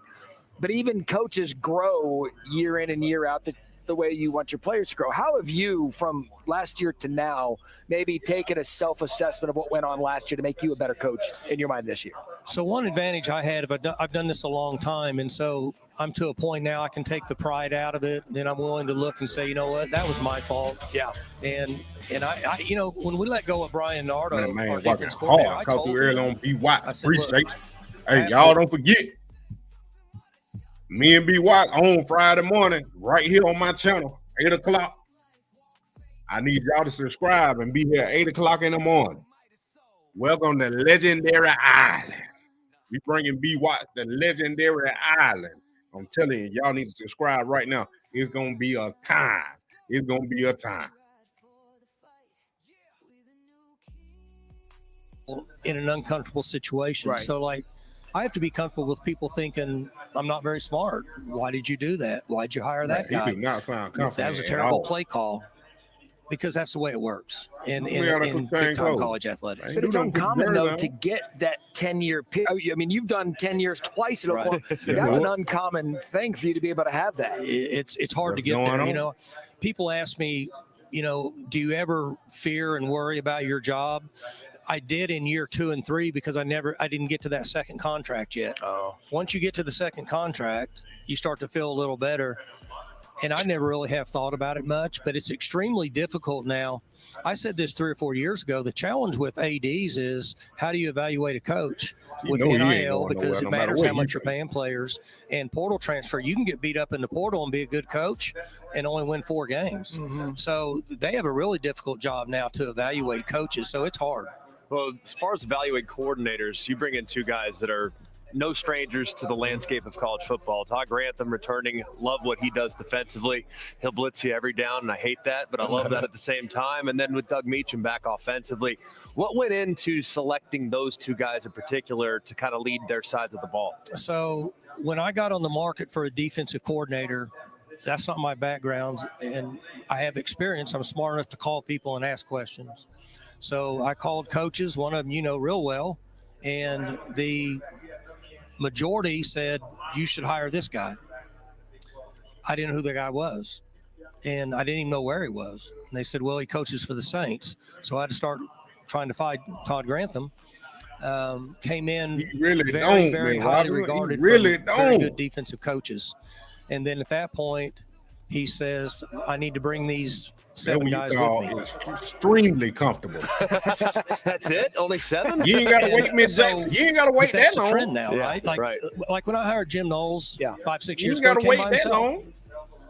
Doesn't have much anymore. So Todd had a plan. He knows might his go live language, tonight.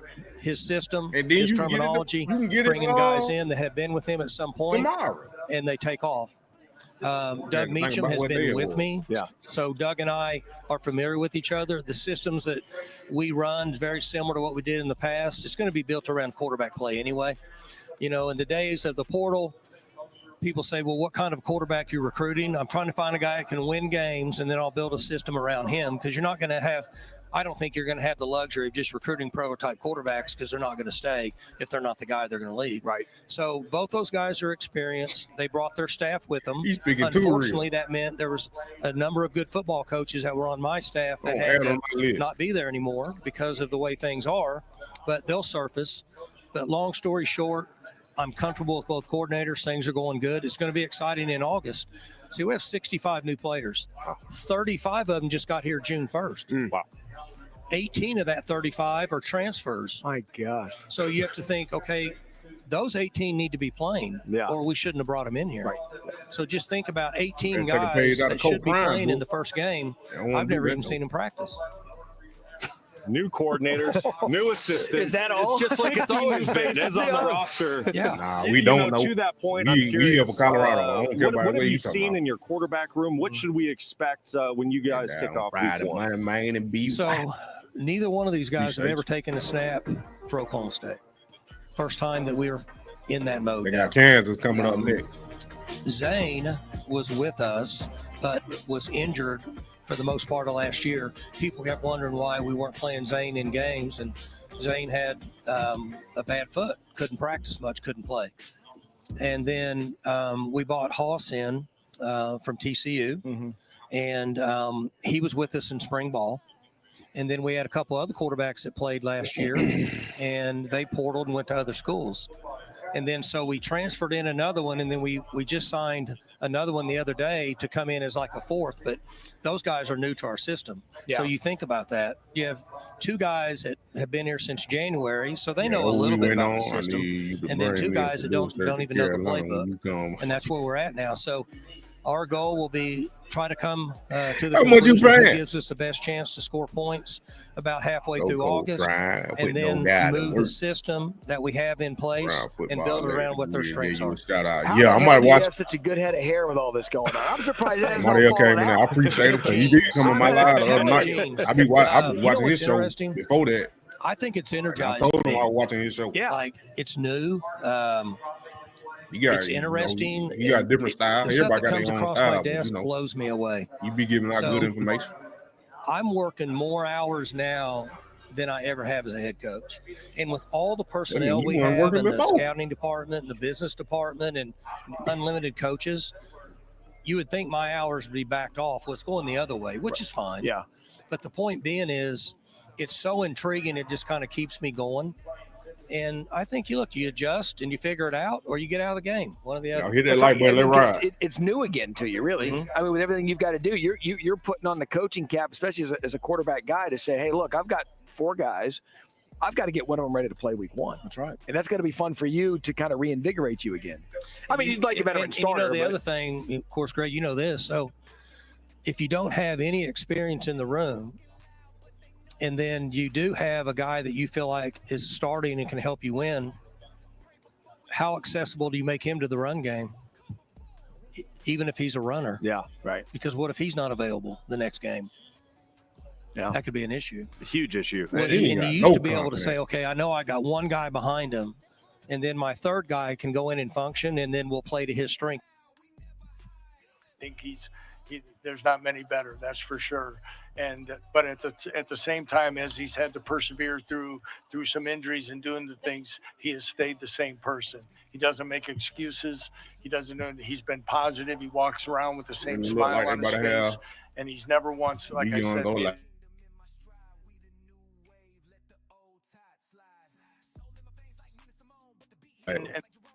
And that alone is something that I know our locker room greatly respects about him, and his energy and his positivity is very, very contagious. Again, if you have a question, please raise your hand and our microphone holders will go to you. We'll go center right. Oh, here, Coach.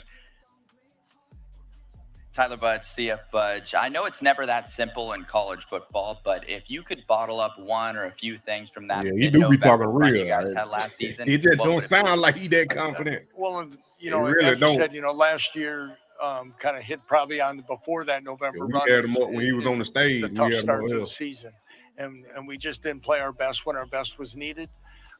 We didn't close out football games. We had opportunities to.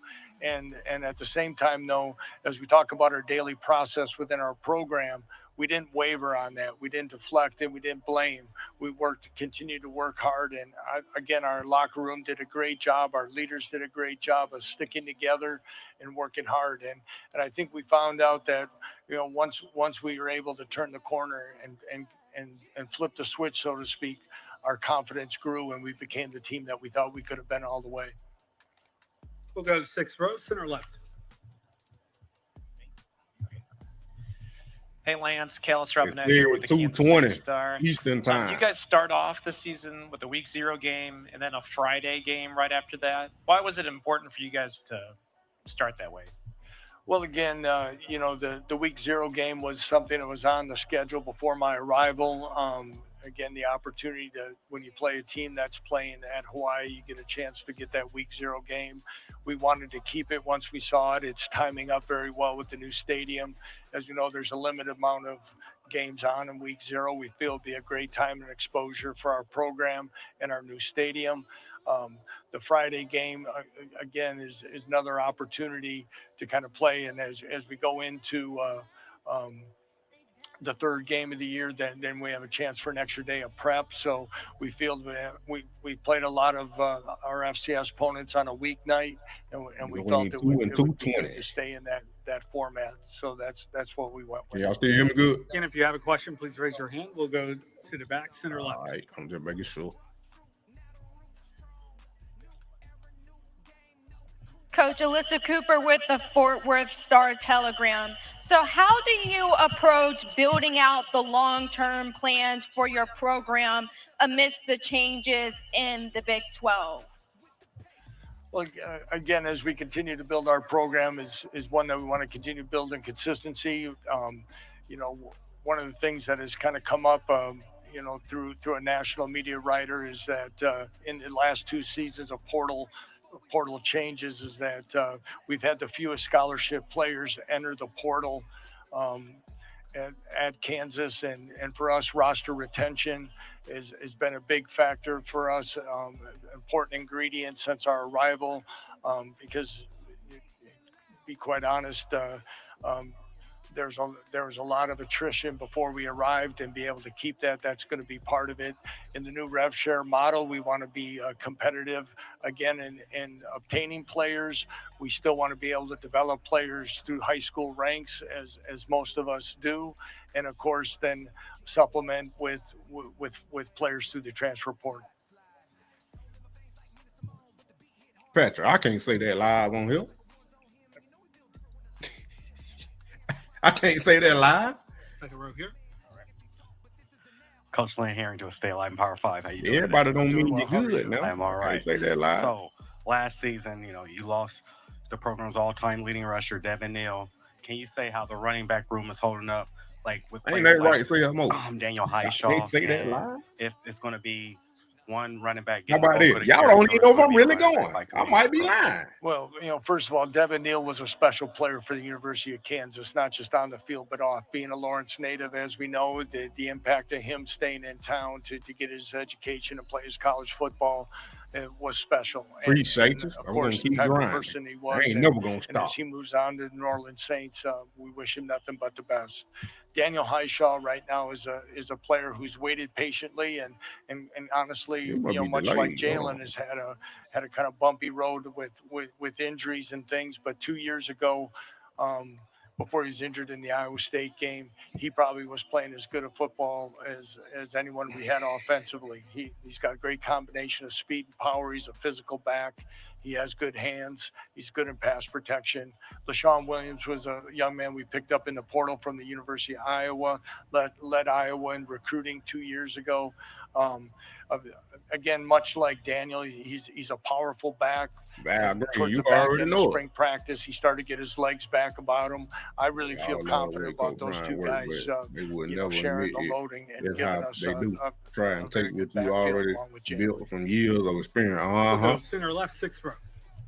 Yeah, Barry Trammell. He adapted first to that Kalani quarter model. That's why he did it at Jackson State. Then he came to Colorado and did the same thing. A team from each of the other 3 power conferences. Any chance we can get you on board with that?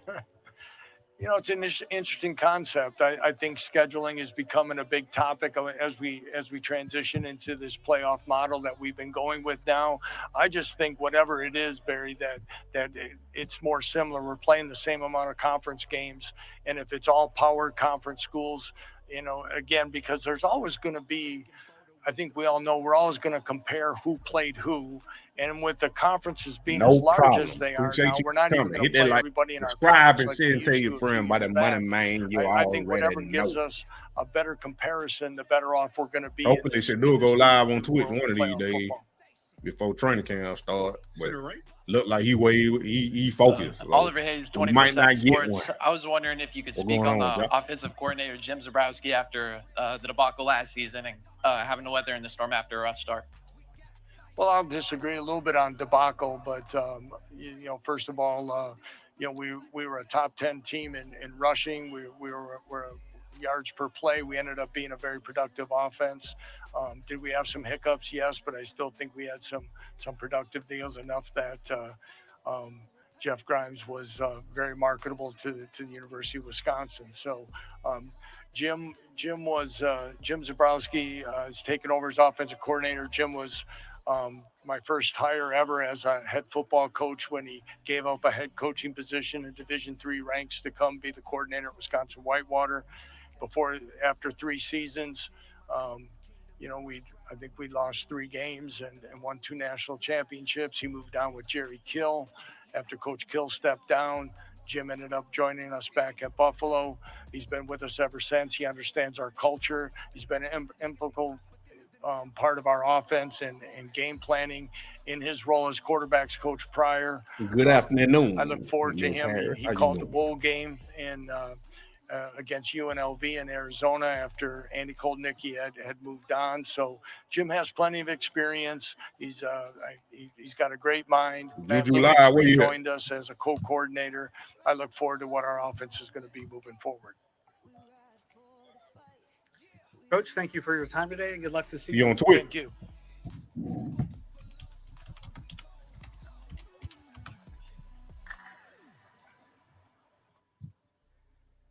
Joining us at 12:20 will be TCU head coach Sonny Dykes. On where? Twitch?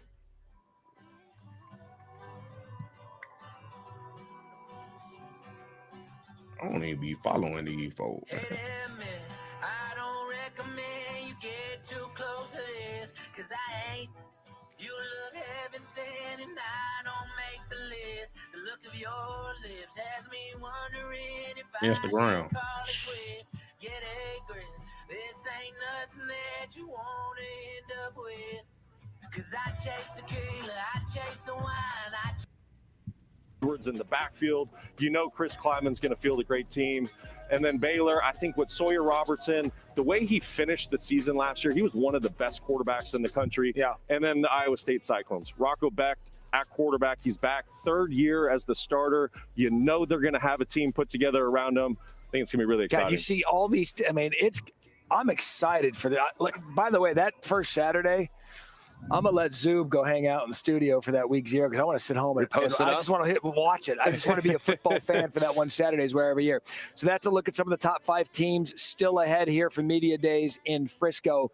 Look, year 2, we talked about the coaches that are going into year 2 at their program. What step can they take? We'll be joined by Brent Brennan, head coach of the Arizona Wildcats. He's got a quarterback coming back to town. No chance. We'll talk to Coach Brennan when we return here from Frisco.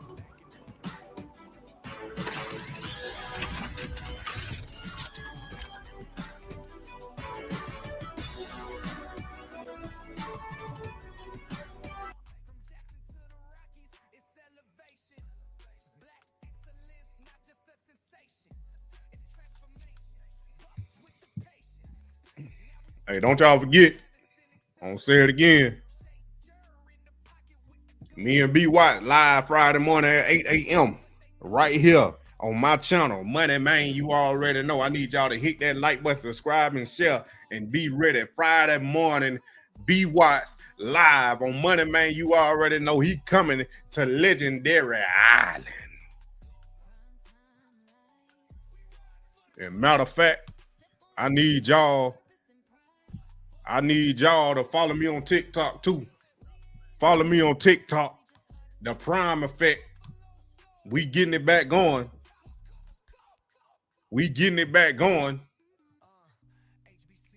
I got, I just. I'm not here to talk. I'm here to work. You gonna get the shorts first on TikTok. This the brand new short.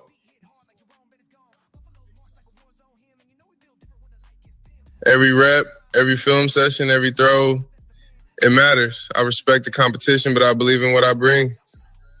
I've been prepared for moments like this my whole life. Now it's time to earn it. I'm not here to talk. I'm here to work. Now, the Prime Effect. Every rep, every film session, every throw, it matters. I respect. Why would y'all think this was Shador's? Who said anything about this being Shador's? Nobody said that. Y'all just made your own story and ran with it. It was delivered to me as a sample because I don't like that color. I like black or red. We going up.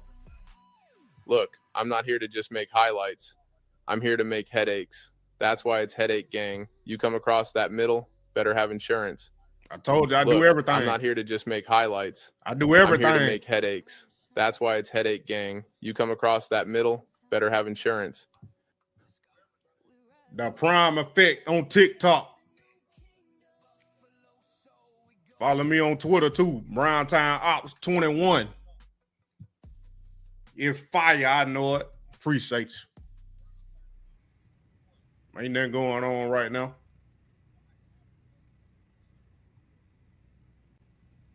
Ain't nothing going on right now. Follow me on TikTok.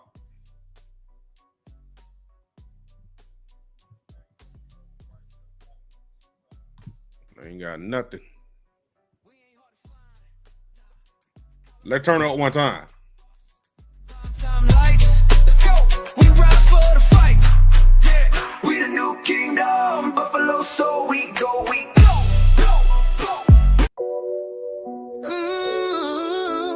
Black and gold, we ride tonight. From the mountains we rise, we fight. They doubted us, but look at prime. We ain't hard to find. Yeah.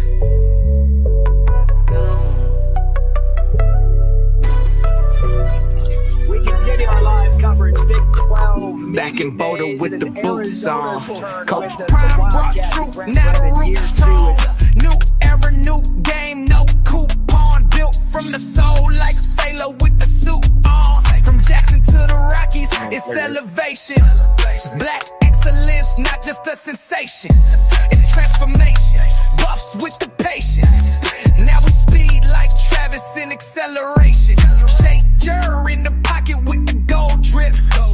Haters talking loud, but they know this. We got fire in our cleats, lions in our breath. Pray before we ball, then we flex like we're blessed. Come on, We ain't hard to find. Colorado shine. Prime time lights. We ride for the fight. Step on the field with purpose and pride. Buff nation loud, we never hide. We ain't hard to find, we just hard to stop. Buffalo soul, we taking it to the top. HBCU roots in the altitude. Year, we just feel much more stable in it. I think because of that, like a lot of the players chosen to stay, our retention's been high. Good. And then also kind of We ain't hard to acquisition of, like, find. new talent's been really positive. So we're in a great spot. I love that you said that too, because sorry to interrupt, but when you get year one, you're right. You're coming in. Who's here? Who's there? Year two, it's like, all right, here's what I'm about. Here's what our You think you can get them to come on my show? You think he'll come on my show? But now you can kind of sink your teeth into what you believe the job is in Tucson. Yeah, absolutely, and it's a special place, and I think it's got an opportunity to be incredible for college football. We have a fan base and like a city that's kind of baked into this, like we're it, right? Like the University of Arizona in the city of Tucson is it, and so we have this incredible fan base that we need to do the best job of engaging, and then putting a product on the field they're excited to come watch. Yeah, and that's a challenge ahead. And I think, too, one thing back to your original point, at that time when Jed left and you take over, there's only 3 schools you can recruit from. You got Alabama because of Kalen, you got Washington because of Kalen, and then you got Michigan because of Harbaugh. I mean, so you're in like an impossible spot. Right. So I completely understand the challenges. I don't think people are recognizing that enough. And you look, too, though, at the personnel that was lost. Ted McMillan was unbelievable. I mean, just what an incredible Just player. tell him, if he adds, just tell him he can come and look on my YouTube. Productivity on the outside. And Money Man, you already know, just come on my YouTube page. One of the things that I felt like we were missing here, I felt like we were missing some people on the other side of T-Mac. Like we needed to have more. We needed more speed. Any type and of I think we've added that in the offseason. We've added 5 guys that run 10-6, 10-5, 10-4. I don't like and so like we just needed more heat. And that is one of the reasons like T-Mac was incredibly productive. What a great player. What a great human being. And we're so excited for what he's going to do in the NFL. But I'm excited to see what this receiver group does as a collective in the Seth Deggy offense. And I'm sure we're going to talk about that soon enough. But it's going to be a lot of fun. Well, you just teed up my question. That's exactly where I was going. There we go. I'm curious. You made some coordinator changes, but specifically on the offensive side, why Seth Deggy? I think Seth Deggy, from the moment I met him when he came and spent some time with us, I was just really impressed with the energy he brought and just kind of the conversation had. And my email too. You got my email? I'm looking for high energy guys like that. That's a big part of who I am, and I need to work with guys that can feed off each other that way. But then also when we started talking about the football, when we started talking about what we were trying to build at Arizona, I also thought it was interesting to hear an air raid guy talk about network. Hey, last year at Marshall, we found some real success running the ball, and I had never heard an air raid guy talk that way, right? Like because I was just in my mind, I was like, okay, how do you win games late in the season? You got to be able to run the football, right? And so talking to Deggy, And talking about the championship run they went on last year at Marshall, like his ability or his willingness to adapt the scheme to fit the personnel is what really solidified it for me. Yeah, and you go back to Arizona's history on offense that you guys would trot out running backs for years. Have fun with my guys and, you know, take pictures and talk and, you know, show out for the team I play for. Right. Got the man Juju Lewis right there. Get in here, brother. Get in here with the big dog. With the big dog, the man. He told me a lot, but that's not my place. Yes, indeed. I would let him. Hey, tell you. Jordan, you got to a revamped offensive line, man. Who are some of the other guys you want to kind of highlight and talk about? That's mine. Excited to have. That's mine. That ain't released yet. What's up, baby? He just said Kaidon Salter. What's up, baby? He said, "What's up?" But as far as your question about the offensive line, guys, I want to talk about, you know, Zach Chrysler, Xavier Hill. You got Big Larry from Tennessee, Coop from center, Z came from LA Tech. You here, Coach? Everybody that we brought in is buying in and really buying into what we got to do this year, and basically, we have to be the best unit out. Do me a favor, narrate this. I'm gonna put it on DJ. You tell him what's in. All right, so tell me what DJ, like, say what DJ's doing. All right, so DJ's getting ready to get blurred. No. No, but DJ's taking a photo shoot right. DJ's taking a photo shoot right now. Hold on. Yeah. All right, y'all. Nice tapping in with y'all. Appreciate you, George.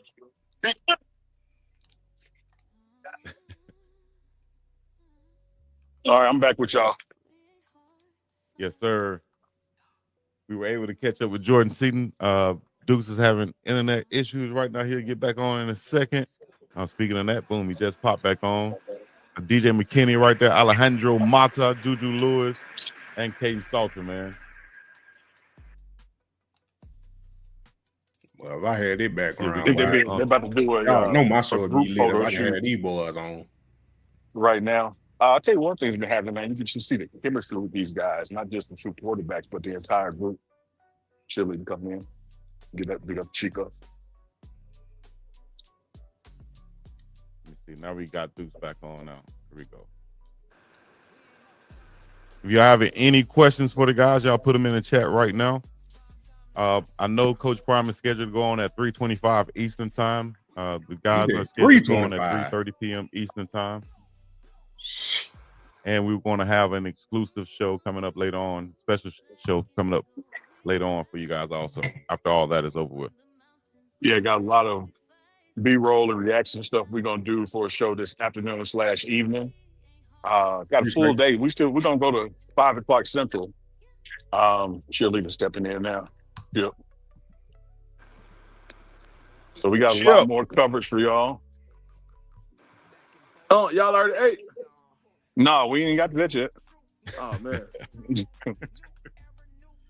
I met Seaton. Gonna miss the meal, though.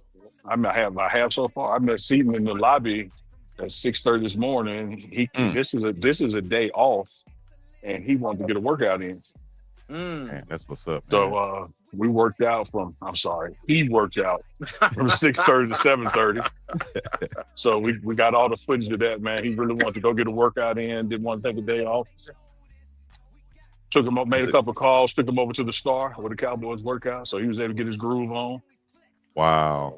Jordan Seaton was on the Cowboys Star? Yeah, the facility out here. That's where we are. It's called the Star. Okay. So I think we're going to transition to the Juju. Y'all stay with me. We're going to transition to like the Fox stage. Wow. Where they got a video shoot to do. My gosh, that's an amazing facility right there. Why you say your bold face like? What do you say? Hey, guess what I got to do today, y'all? What did you get to do, huh?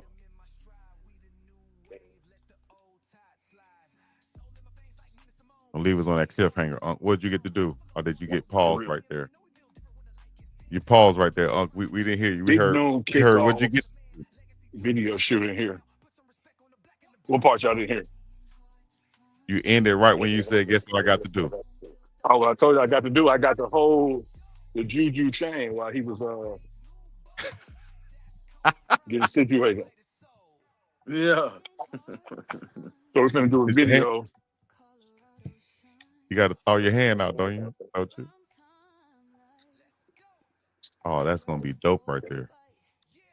Exclusive coverage. I don't know anybody else. Wow. Got this Oh, coverage no, right ain't here. nobody else in here speculating in here live. I was about to say I can answer that for you. Nobody. Miss Chantel, what Andrew Berry lie about? He ain't lying. Once again, it's on. Same thing like we had, man. We had y'all covered for the pro day. We're back again.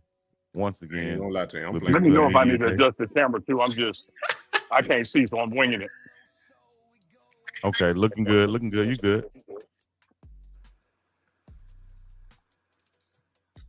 Want to see if we have any questions in the chat. Y'all hit the like button, hit the subscribe button, run them likes up for your boys.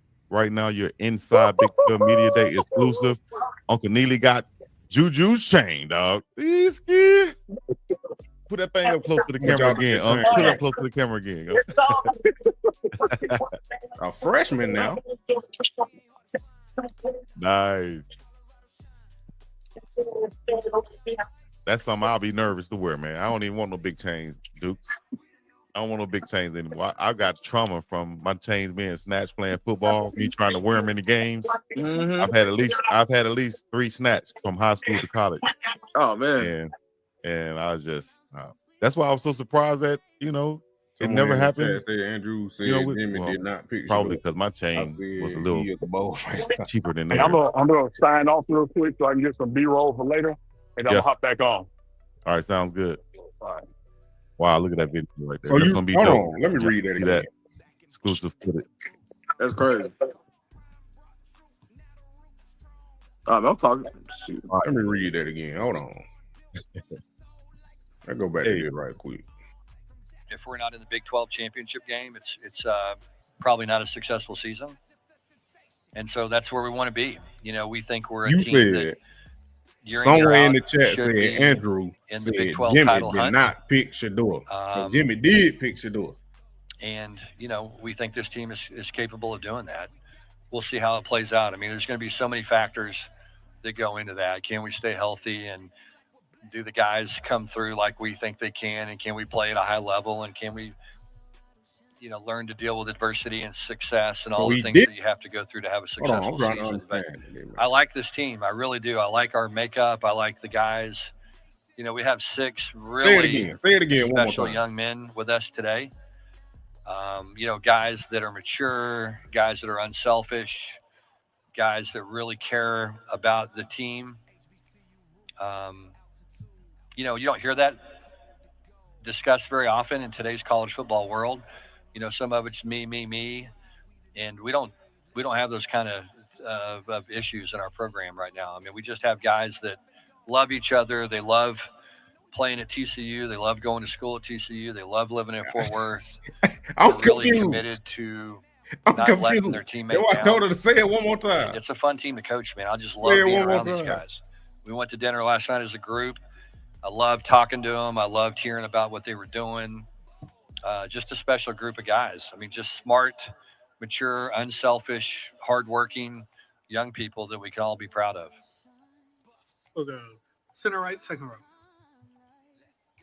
All right. Coach Lynn Harrington with State Line Power 5. How you doing today? I'm good, thanks. That's good to hear. So to follow up what you were talking about, your quarterback, Josh Hoover, I mean, he set a school record throwing for nearly 4,000 yards last season. Do you think his experience, production, and leadership can leave a legacy like Andy Dalton's or Max Duggan's at DCU? Yeah, I hope so. I mean, I think, like I said earlier, when you sit down and you say, okay, what makes a quarterback a great quarterback? I'm not so sure that the most important quality isn't an innate ability to just make people around you better. And I think that's what Josh does better than anything. Now, look, he throws the ball as well as any quarterback I've coached. And I've been fortunate to coach some good ones. Number 1 pick overall, Super Bowl MVP, guys like that have gone on and had a lot of success at the next level, he's right there in terms of his ability to throw the football. But his most important and best characteristic is just who he is. And you know, as I said, he brings out the best in people. He's incredibly unselfish. The guys love him. They respond to him. They know that he cares more about them than he does himself. And that's pretty special at that position. You know, in today's world, you know, quarterbacks sometimes can be a handful to deal with, and he's not that way at all. He's just such a great teammate. But I think he's going to have a big year. I really do. I think the thing that is going to make him even more successful is I think he believes in the supporting cast. I think he believes in what we're doing from a scheme standpoint. I know that he believes that we're going to be better defensively, and that takes a lot of pressure off of him to go out there and have to score 40, 50 points to win. You're doing that arguing in here now. To do that. And so he can go out there and check the ball down and make the routine plays, and that's going to be good enough to give us a chance to win on Saturdays. And when you know that as a quarterback, that takes a lot of pressure off of you. It just allows you to go out and perform and do your job and not try to do too much. And so I think we're doing that now. I think he'll take a big step. We just having a disagreement. That's all. And I think he'll be one of the elite quarterbacks in college football. And they're going to end there. Hey, Coach. I didn't make wanted to ask you just right here to your right. Okay, sorry. You're good. Nick Hamilton, Nightcast Media. Just wanted to ask you just what we don't need no co-signer in here. To your we don't need no co-signer. What do you see for him this season? Well, you know, he's been a little bit banged up so far. He had a pretty significant injury coming over from Washington. But expect him to, you know, played on the national championship team in Washington as a starting corner. I make my money now. Expect him to be a vital part of our team. You know, got a lot of experience playing. Really talented. Haven't really seen him completely well yet. Had a pretty significant surgery, but you know, reports are that he is back full speed. You know, participating fully and it's over with. So moving on. Excited to see what he's going to do. I mean, he plays with a lot of confidence. He's a really interesting guy. Got a great personality about him. Very competitive. Certainly going to give us a ton of depth at that position, a lot of experience. And as I talked about earlier, you know, in today's world, having corners that you can, that you're comfortable matching up with, just really changes what you can. Who is this guy? The year you're referencing, we got beat by Southern Miss, you know, and we should have beat them. It was one game I was very disappointed in that season, and a lot of that was because of their defense. And the guy that he worked for there is a close friend of mine. You know, when I hire a coach, I really try to do a good job of not only gathering information. Great, thank you. You're welcome. My name is Fatima Johnson with D210 Sports. I have a two-part question. I gotta jump around. So with Bud Clark entering what could be his final college season, how close do you feel he is to being NFL ready? And from a coach's perspective, what areas do you feel he needs to improve? But I appreciate you for doing that. Yeah, good question. I think Bud, quite frankly, was probably NFL ready last year. You know, Bud has played so much football. If you go back and you look at the 22 season, you know, we're playing in big games, and Bud's making play after play after play in those big games on the biggest stage, in the national championship game, in the semifinal game against Michigan. Made a bunch of big plays. I've been saying that. You know, he's got a knack for being around the football. He's a really athletic, long, rangy safety that can cover. Is much more physical maybe than you think he is. Really good tackler. You know, I think the big thing Bud wanted to do, you know, he played at a high level last year, but I think he realizes he's capable of playing better. And I think that's what brought him back. You know, that's one of the things that I think is good about rev share now. You know, you can go and you can pay a guy like Bud Clark what he deserves to get paid now. He doesn't have to go to the NFL. He's able to come back for another year, refine his craft, get a little bit stronger, a little bit bigger. You know, Bud's been one of those guys that he burns really hot. He's had a hard time putting weight on, and I think now he's gotten bigger, he's gotten stronger. That's going to help him be more durable, stay healthy. So anyway, I'm really excited about what he's capable of. He's got that experience. You know, the safety position right now is like the linebacker position used to be in college football. Those are the guys that have to be leaders. They get everybody lined up. They communicate. You know, playing safety is a very, very difficult thing from a mental standpoint in today's college football game. And Bud understands the game, and Bud's very comfortable in the game and what he does. And you know, he's going to have a heck of a year. I'm excited. One final question for Coach. We'll go center left. Good morning, Coach. Mike Wilson, Sports Byline Radio.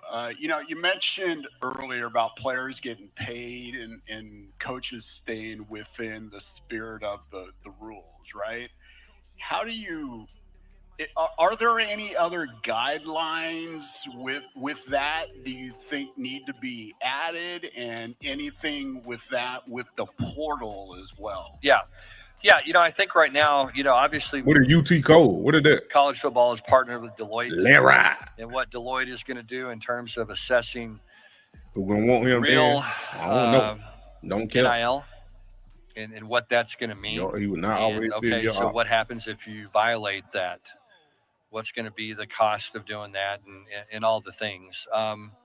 Flying Jake. You know, there's so much football. There's so much passion around college football right now that you're going to have people. You're going to have boosters. You're going to put one of them out there by that stadium. Man, brain prime on. I mean, that's been part of the game of football for forever. I'm telling you, he's building that stadium, years, and he's going to put his businesses around it. It's been happening forever, and I think finally now we have a system. Money make. Developing a system what's going on? That is supposed to help provide. We live. I need y'all to hit that like button, subscribe, and share. Tell your friend about the money make burn. Everybody done got fatigue. That they have teeth. Here waiting on that the NCAA provides them with an opportunity, or college football provides them with an opportunity to everybody leave. You know, to help manage these things, because college football is better when there's they don't draft none of their players. That's what makes the NFL great. Well, I guess they did get 16, 18 teams right now in the NFL that probably have a legitimate chance to go to the Super Bowl and win the championship. You know, that's more than 50% of the league. Is that the case in college football? No, it's certainly not. And we need to have as much parity in the game as we can possibly have. And the only way that you can do that is by having revenue sharing, which we finally have, but then also controlling the NIL money that is made on top of that. So my hope is that they do that. My hope is that system is developed at a very high level, operates at a high level, punishes people that need to be punished, and results in college football becoming even better, because the game is great. I mean, it's a great time for the game of football right now. As I said, the players are being compensated. The players have freedom to make decisions that's going to benefit them and their families. It's about time that they've had those. It's resulted in some awkward situations for all of us involved in the game, but I think it's where it needs to be. And I'm really, really excited about the future of college football. I really believe in the game. I believe in the players. I want the adults to be adults, and I want us to operate within the framework of the rules, and I want us to do what is best for the game and what's best for the kids. Yeah, LeJohn did go to the Ravens. Yeah, why you say that? And then we need to have that mentality as we move forward. So, you know, my hope is that we'll continue to develop those systems, and those systems will be able to have some teeth, and we'll be able to. I'm on the team. You know what I mean? Hey, Chico Dukes, if you don't mind, we do a quick switch from baseball. I got my man Herman here, who's been helping put all this on. Let's bring Herm on live. Hold on 1 second, man. Okay. Hold on 1 Good second. deal. Yeah, Herm is vital part of Colorado communications, and I've been here assisting him getting the guys around to each one of their stations, and yeah. That's him. But Herm, Deuce the Scoop and Chico. How you doing, Herm? We can't hear him, Unc.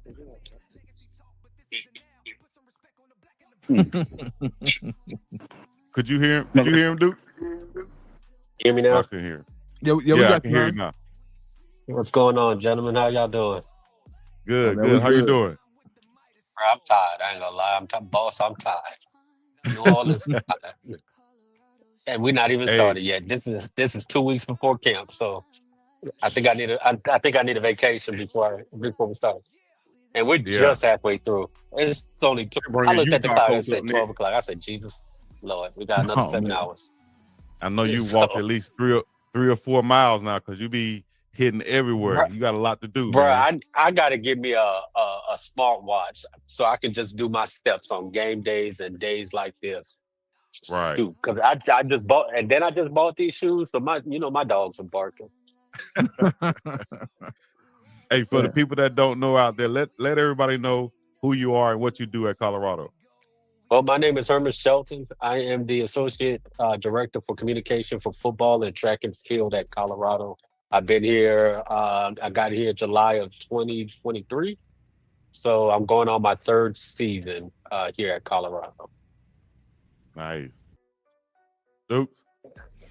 Yeah, I guess I would say so far, what are you looking forward to most when it comes to Big 12 Media Days and how Colorado could be represented? Oh, for the media days, just presenting on who we have with Seaton, DJ, Mata, and our 2 QBs. I mean, these are our future. These are our faces. While Slaughter, he brings a different dynamic at quarterback, and he's here for a season. These are our faces for the next 2-3 years. So after we leave what we had the last couple of years, I still think we are in a good place. And just to show the Big 12, hey, we're still here. No matter if we lose 2 big pieces and the many wide receivers, that wide receiver room still looks good. Our skill sets look good. Our offensive line room looks good. So don't sleep on Colorado. And don't sleep on the Big 12. As competitive as this league is going to be next season, don't sleep on the Big 12. It is going to be very competitive. Yes, indeed. You guys, like you just said, you brought in a lot of talent. Where do you think like the strong suit is going to be this season as far as position wise on the team? Like our good. So you look at the backfield as far as defensive backs and the safeties, and then you look at our wide receiver room. The question mark, but the biggest interest I think I'm gonna look at the back room with the addition of Marshall Falk. Who we gonna bring in and what are we gonna do? The kid we had last year, Lunch. But I want to see what the running back room does with the addition of Marshall Falk and with the addition of the coaches on the offensive line. How all that gels to help out our quarterback. I think that's going to be its biggest question, but the exciting part of coming into next season. Mm-hmm. I think when we talk about football, we always talk about players and how they can develop and get better, and then we talk about the coaches, what they want to work on.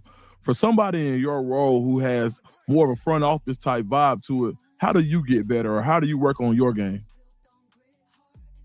Oh, it's always communication. And, even though I'm in communication, the biggest thing is communication. So communicating with our staff, communicating with our players, getting to know everybody. I would tell folks, I'm like Coach Prime. Coach Prime on game days, he shake every player's staff member's hands before a game. I do that before practice every morning when I go to practice. I'm shaking all the players. I'm shaking all the staff. I don't care if you're football staff as far as coaching or football staff, medical trainers. I'm shaking your hand and how your kids doing. How's life treating you? For a treat to watch him play this fall. Defensively, just in general, we've been good on defense literally for decades. We expect more of the same this year. Prime on right proud now. of the way the defense competed last year. They seen our Coach Prime and his family make good money, and they are trying to eat off last it. year, but continue to battle and put up some really good. They're gonna bring them on last. So anyway, we're excited to get the season going. It'll be here before you know it. They're gonna bring them players on report 29th of July. We open up on We August rocking 30th. with it though. in Just the Rose stay Bowl tuned. against Just stay UCLA, with it. and We gonna get away there. we go. So questions. All right, go center right, 7th row. Tyler Budge, CF Budge. Coach, you already talked about some of the new offensive additions. Now hit that like button for the one that just came in. Jason Beck as a Subscribe play and tell your friend about that money man you already know. Also, what added benefit will be there from guys like Dampier that fall on from New Mexico? Well, great question. Myself, our defensive coordinator, Morgan Scally, who is our coach in waiting, did a national search when we had the coordinator position available. Just watching all the tape of the various offenses, the production, the creativity, the innovation, how they use their players. When all was said and done, myself and Coach Scally were on the exact same page that Jason Beck was a great fit for what we're doing and what direction we wanted to go. When we got Jason on board, Devin Dampier, his quarterback in the Mex last year, was eager to stay with Jason and stay in the same offense. So Devin transferred in, having him know the offense and not have any learning curve at all, because he's been through, Jason has complete autonomy to do what he wants offensively. We're going to be almost a carbon copy of what New Mexico was in philosophy. He does a great job, Jason does, of utilizing personnel, getting guys in position to be successful. And so you'll see some different twists than what you saw last year, but that's just because he's making the most of the players that he has available. Devin and the offense in New Mexico finished fourth in the nation last year in total offense. Not to be disparaging, but he was pretty much a one-man show and did most of it on his own. And so I'm sure he's excited to be able to operate behind our offensive line. Center left, front row. Steve Bartle, KSL Sports. Coach, after the changes you've made this offseason, how do you feel those changes with your staff, with the players, have meshed with the culture and the identity of the program that you've built over the last 2 decades? I think it's been a good addition to the coaching staff with Jason and Mark Ottawai and Mike and Simon. Those are the 3 new offensive coaches. Coy Detmer is also with us as an analyst on offense. It's been a seamless transition. Spring ball was very productive. Our defensive coaches, I know, are very impressed with what Jason has brought to the table and the difficulty to defend, the formations and the way he utilizes personnel. So far, it's been a good situation. The rubber will hit the road when we start playing in the fall, but I'm excited to see how it goes. Center right, front row. Hey, Coach. Nick Hamilton, Nightcast Media. You spoke earlier about Devin Dampier, about his leadership and how he's been able to ingratiate himself into the culture and as well as with the team. How do you see him having, as far as this season, being able to do that on and off the field, to be able to be an extension of you and your staff while keeping the chains moving? Well, he's off to a great start. As I mentioned, he's got the respect of his peers, having been voted on the leadership council. His leadership, I talk about his physical ability. He's got that it factor that you look for in quarterbacks. He's got the field general mentality that you look for. He's a guy that everybody gravitates towards. There's no doubt who's in charge on offense. We don't huddle, and so it's not like he commands the huddle, but everybody looks to Devin as the leader of the offense, and that's pretty impressive. Like I said, the short time that he's been on campus, but he's a guy that is a proven commodity. There's things he needs to work on. We got to get the completion percentage up a little bit higher. We've got to get the touchdown to interception ratio a little bit better. But he was just a sophomore last year, and he definitely made improvement in those areas through spring ball. We'll go center left, fifth row. Kyle can change and get ready for Coach Prime come. When Coach comes, he's coming directly to the stage out there. So he should. He's probably en route or either in the building or sitting out the car. I'm not aware of exactly what time it is. Right. I think might be a couple hours away, if not an hour away. I think it's at 3. And Deuce, you can tell us this. I think it's at 3:25 Eastern time. What time is the Eastern time right now? He's gonna pull up here around 1 because he has some internal interviews to do, before he does the stuff that's broadcast. Yeah.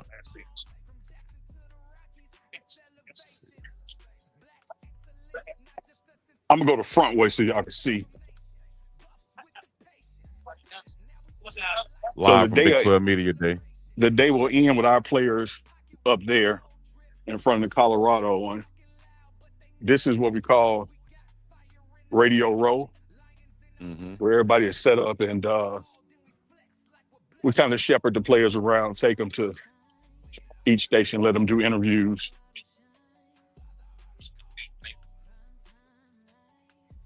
A lot of media outlets out there, man. This is the place to be, you know, for those interviews, to get them right now. Get the guys on your platform, get some content. And that's the main stage up there where the coaches will be. I wanted to ask you guys about this.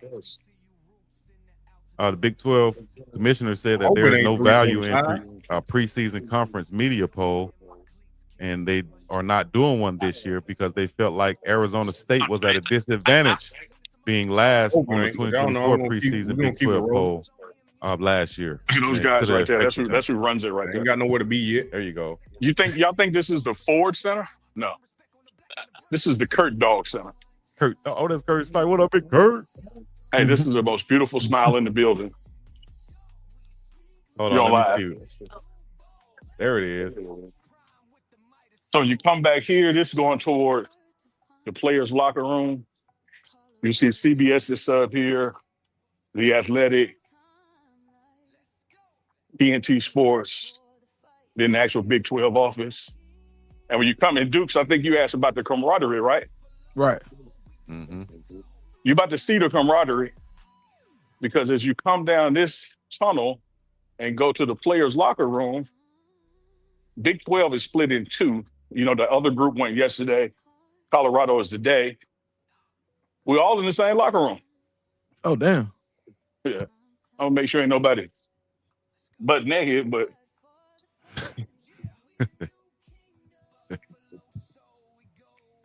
hey, get in the chat right now if you're not in the chat. What you waiting on? Good. So you see the Colorado guys, they're about to flip and put on their casual wear for the afternoon interviews. All the way in the chat. All the way in the, I'm sorry, not in the chat, in the locker room right here.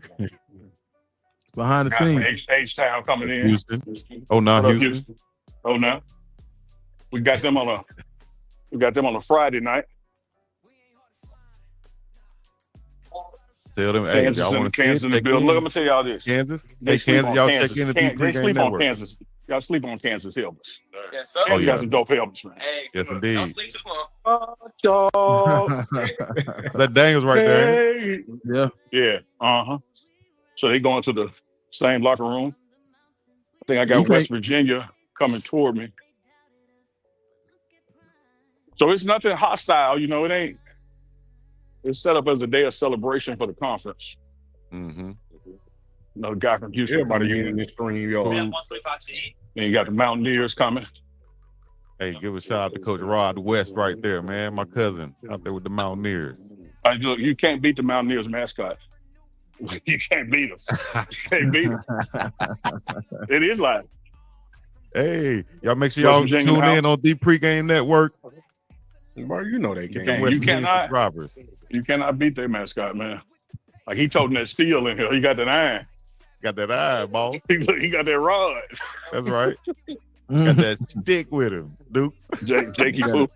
Oh, he got that coon hat on. Got that stick with him. You want to walk up on that mountain if you want to. Right. And he about 6'4".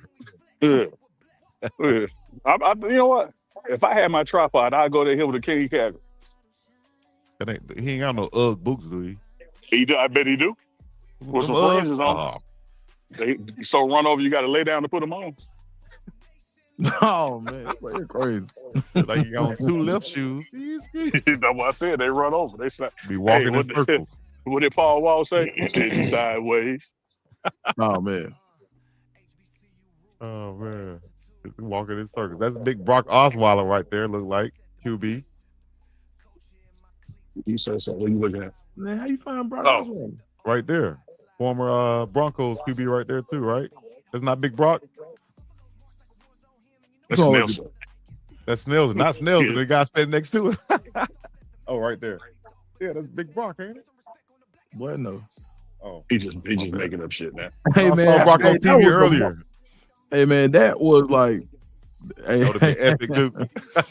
Yeah, of all people in the world, man said, No, I saw him on TV earlier. He about 6'8" right there. I thought it was him. Yeah, I- yeah. You know, me and the commissioner have a real good relationship. I was trying to see if I see him. Have y'all seen that Key and Peele skit where he's shaking hands and he would switch to other people, switch handshakes when he get to people? Right. Oh yeah. I was standing in the lobby, and the commissioner came in, and he knows me from working with Coach Prime. So he's going down the line, no shaking idea hands. right now, Cody. If I do stream, it's gonna be like 9 o'clock. He just, No. I ain't gonna get back till late. And then he pulled me to the side, to talk in code. Be about the same time I I love did the Monday. Let me tell you this. Like I say that happened, but when you look at the Big 12 conference, the attitude and swagger of the commissioner that we're not going to be second to nobody everywhere. Like we're not just going to assume we can't be the SEC. Virginia. You can find a better marriage between a head Yeah, coach Coach Prime posted 220 and a commissioner in the conference. I don't know. They saying 325. I hope it is like they 220. think alike. They ain't stepping aside for nobody. I hope it's 220. You know, they believe what they believe, and they work as if their belief is true. Mm-hmm. I like that. So that's only Because up for the Big 12. Oh yeah, like he'll tell you, like I'm not settling on just one team from the Big 12 being in the playoffs. Right. You know, we should have 2 minimum, and need to grow to 3 or 4. Right. And a lot of conferences, just don't think that way.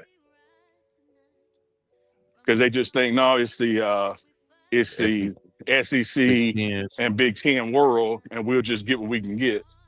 And what he's trying to do is build parity in this conference. Like you look at this stat, Dukes, you appreciate this football guy. It should show you Chico's at 98% of receiver tight end. Right. That's right.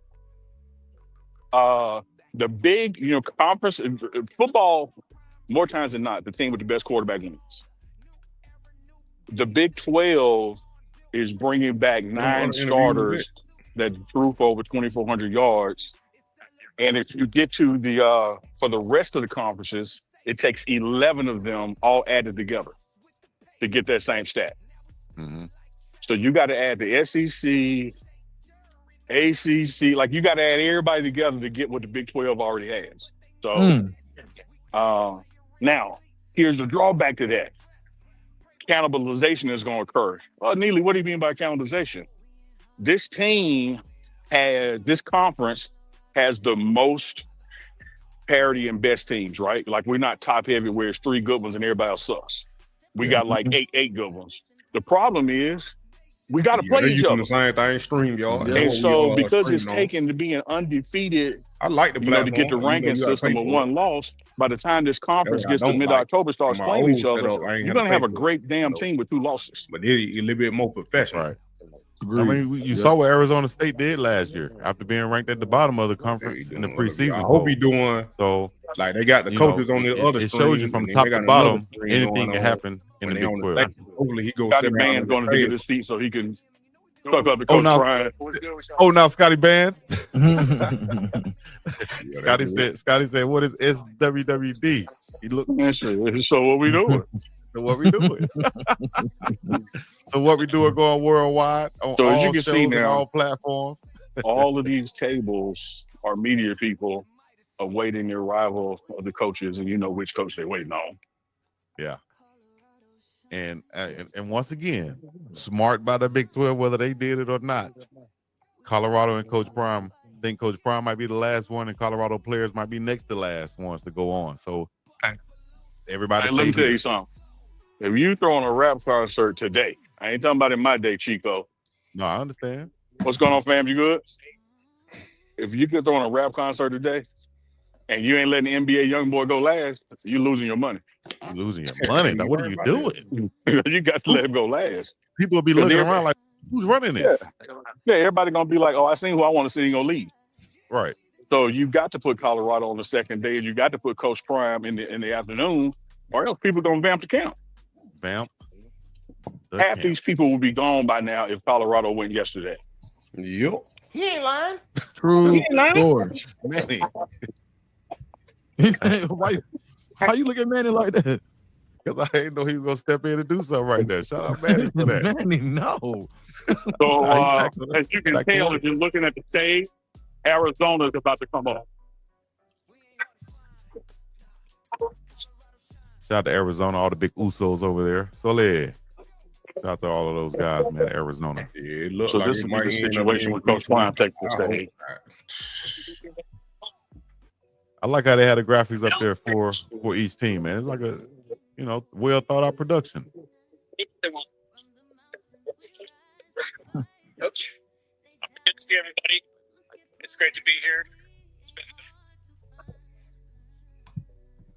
And that Snelly ate my lunch, y'all. Snelly took my lunch. So that's Arizona's coach talking right now. Coach Prime will begin this afternoon. He is, for people wondering, he is going to show up today. He's coming. He's going to do live interviews on stage, a couple things on ESPN, and then he has some other stuff to get to, but he will be here. Definitely. Actually, I had a graphic with the schedule on it right here that I can share. Let's see. You got go right there. You guys can look that up. National media stage behind me.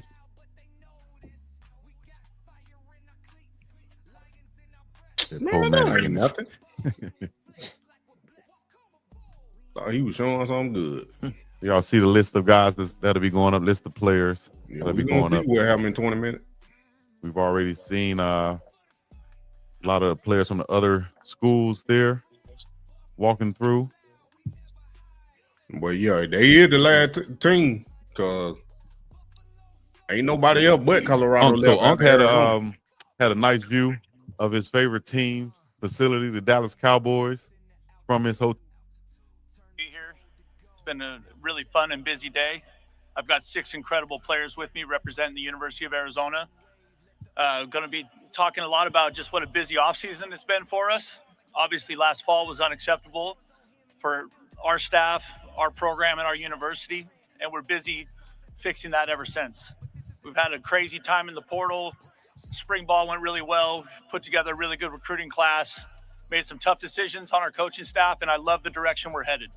So it's an exciting time for us, and now we're in the process of building our football team. Building a football team in a time in college football we've never seen anything like it. But it's also an exciting time. It's an exciting time to be a part of the Big 12 Conference.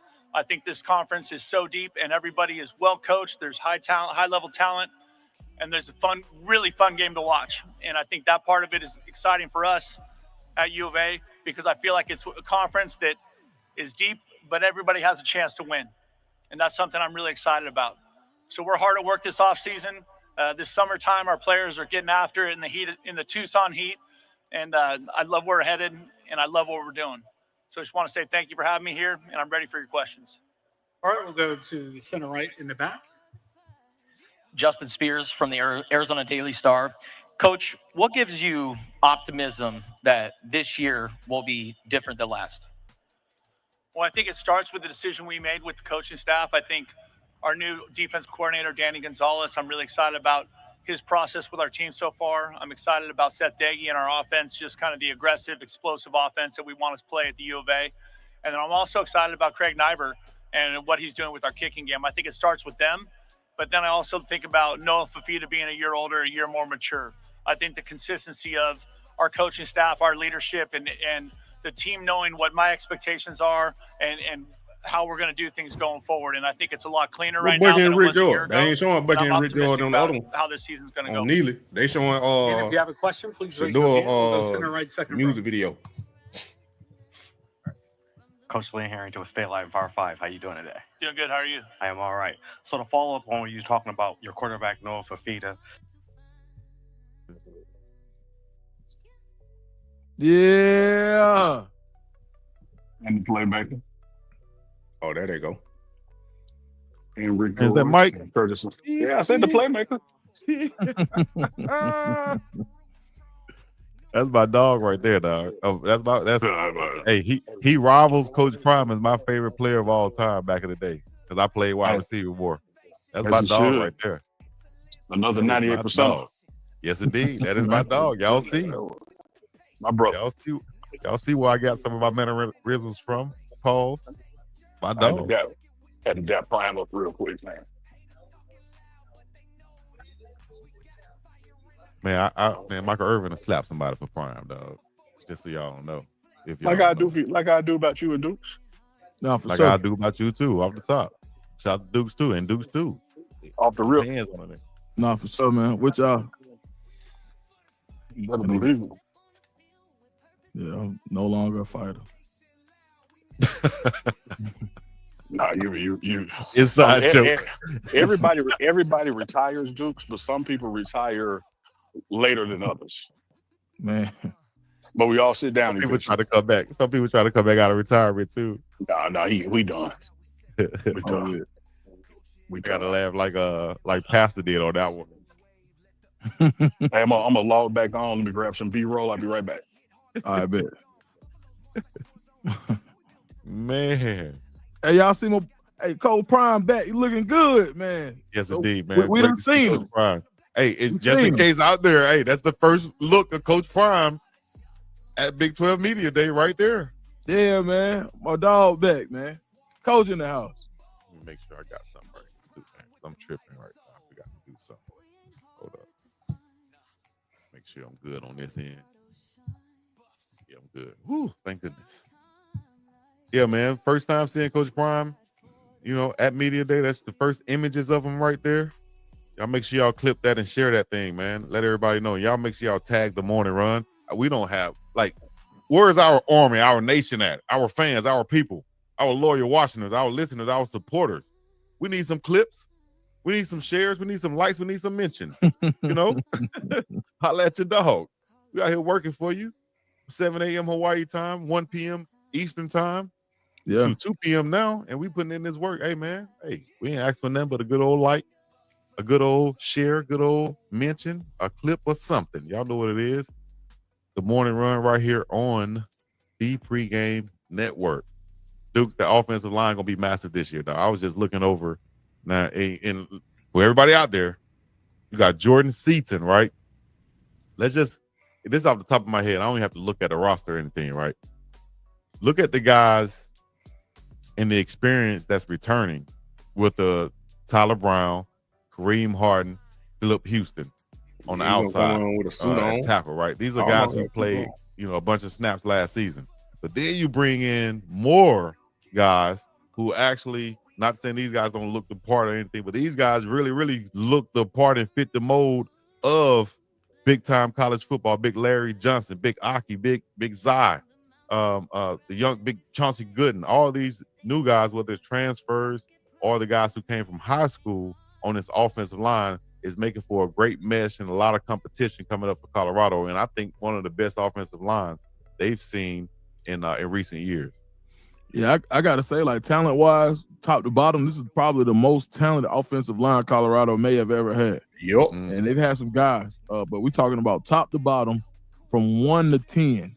Guys who have athletic potential, they have great size, they have footwork, they have agility. I mean, there's a lot to like about this room. The important thing is going to be how they gel together. Yeah, I think you've got a big anchor in Jordan Seaton, someone who can protect the blind side of your quarterback. Good.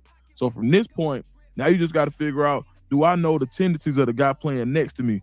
Do I know where I need to step when I'm kick sliding? Do I need to know? I need to know how far I need to know my splits.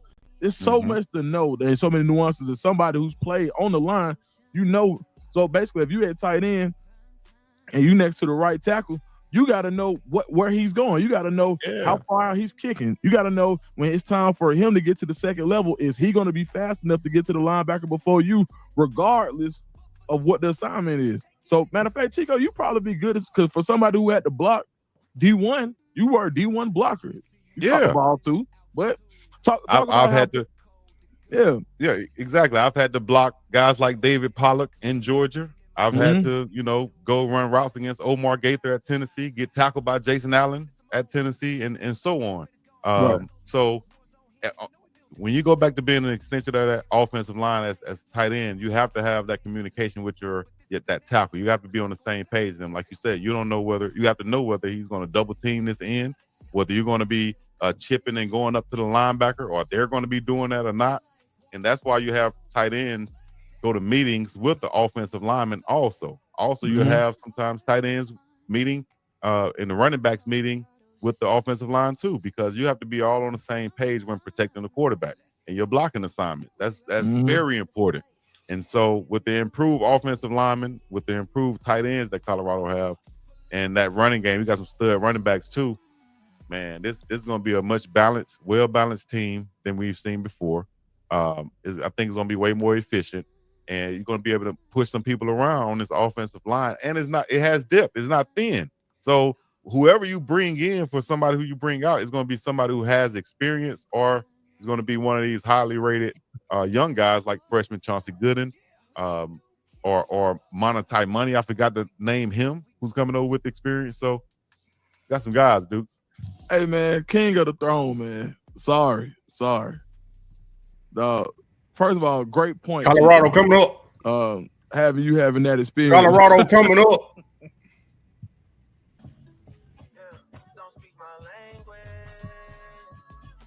Colorado coming up. Here we go. Arizona didn't stay up there that long. It is 2:20.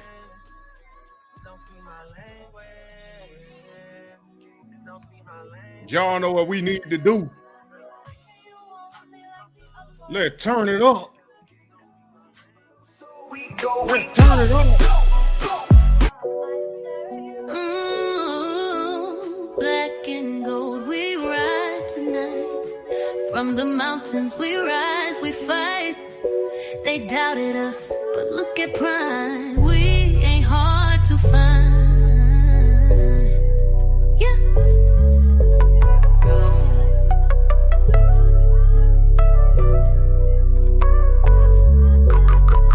Back in Boulder with the boots on. Coach Prime brought truth, now the root strong. New era, new game, no coupon. Built from the soul like Phalo with the suit on. From Jackson to the Rockies, it's elevation. Black excellence, not just a sensation. It's transformation. Buffs with the patience. Now we speed like Travis in acceleration. Shake Jur in the pocket with the gold drip. Haters talking loud, but they know this. We got fire in our cleats, lions in our breath. Pray before we ball, then we flex like we're blessed. Come aboard. We ain't hard to find. Colorado shine. Prime time lights. We ride for the fight. Step on the field with purpose and pride. Buff nation loud, we never hide. We ain't hard to find, we just hard to stop. Buffalo soul, we taking it to the top. HBCU roots in the altitude. Turn the code to gold. Now we set the mood. Coach in my kingdom in my stride. We the new wave. Let the old tide slide. Soul in my veins like Nina Simone, but the beat hit hard like Jerome, but it's gone. Buffalo's march like a war zone hymn, and you know we build different when the light gets dim. Lights, camera, prime, got the plan. Turn walk-ons to stars, that's the man. Legacy talk, but this is the now. Put some respect on the black and the brown. We ain't hard to find. Throne built on grit, heart and vision. We speak life, walk faith, move bold. That's Coach Prime with the mighty soul. We ain't hard to find. Nah. Colorado shine. Buffs. Prime time light. Let's go. We ride for the fight. Yeah. We the new kingdom. Buffalo. You didn't like when they ride.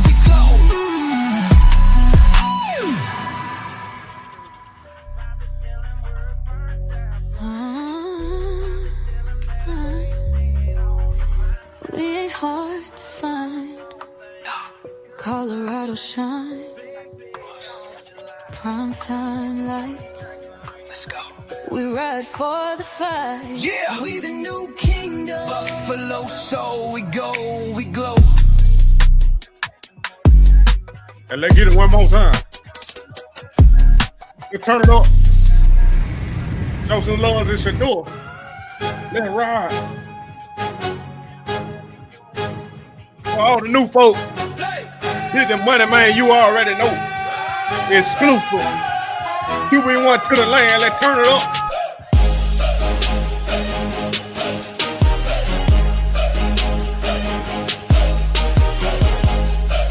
Get that light button, let it ride. Yo, from prime to the pros, I was built for this. Now I'm running the dog pound, can't miss. They said I fold, now I'm throwing like 6. Browns got a future, I came with a gift. Pocket so calm, heart full of fight. Vision on gold, wrist full of ice. Number 12 on the jersey, but never in rank. Put the city on my back like gas in the tank. QB1 in the land, now we up. She let go, but the kid too tough. She with the dance, pledging each play. Browns got the truth, believe what I say. Oh, you right on time, Gamble.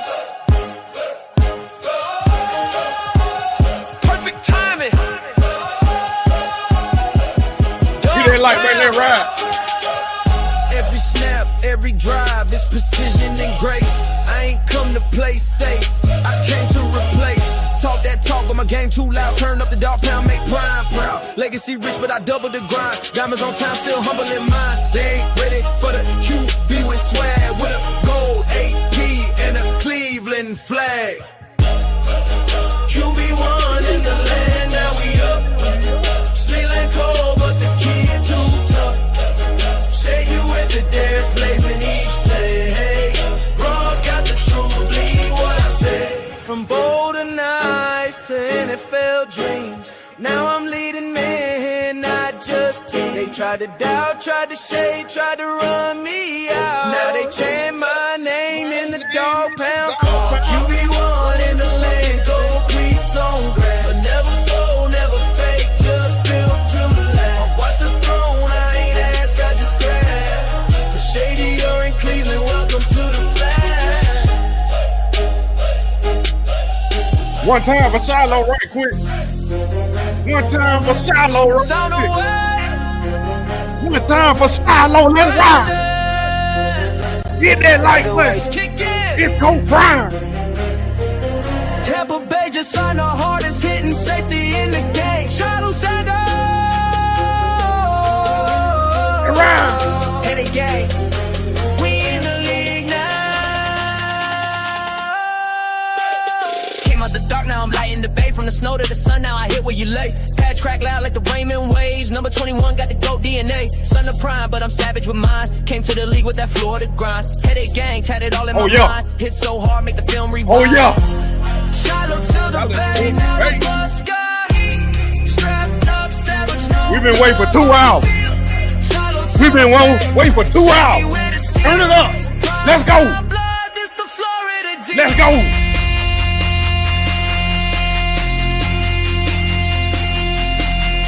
2 seconds.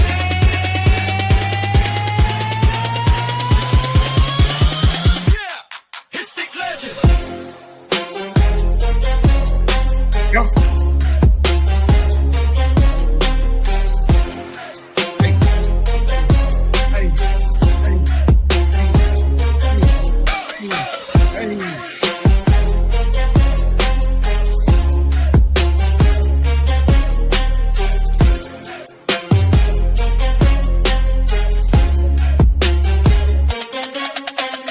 Never rode the bench, I was made for the lights. Crib out of water, but I'm known for the fights. Grew up in the fire, so I bring that bike. Got the Deion drip with the Shiloh stripe. My cleats in the sand, my hits on demand. Coach said go, now I'm leading the land. Y'all want to be hitting that light button right now. Legend in the making, that's the plan.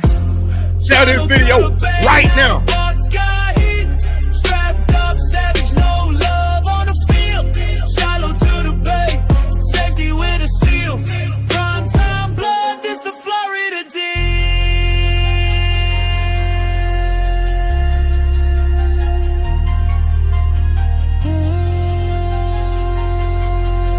Y'all want to go to Legendary Island? Y'all want to go to Legendary Island? Before Coach Prime come out, we about to go to Legendary Island. Let's ride. We going to Legendary Island real quick. Shut up. 12 on my back, gold on my wrist. They know what this is. Let's ride. Welcome to Legendary Island.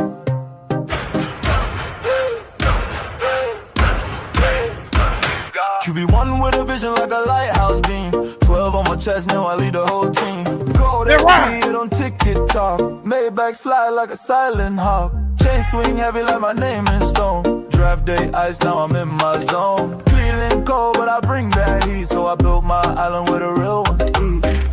Legendary outlet, 12 in the sun. Gold chains on, yeah, been that one. AP shining, my watch smooth. Touchdown king, got the leaky down move. Legendary outlet, dripping in gold. Only real ballers, get to the smoke. Go talk.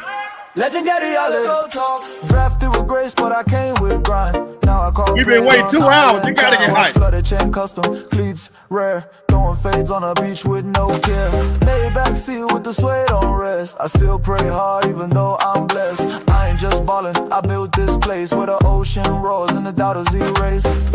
Legendary island, 12 in the sun. Gold chains on, yeah, been that one. AP shining, my back smooth. Touchdown king, got the leaky down move. Legendary island, dripping in gold. Only real ballers get to this mode. I'm careful. Legendary island, cool. They said I had it handed, but I built this brand. 12 ain't just a number, it's a destination. Legendary ain't loud, it's lit.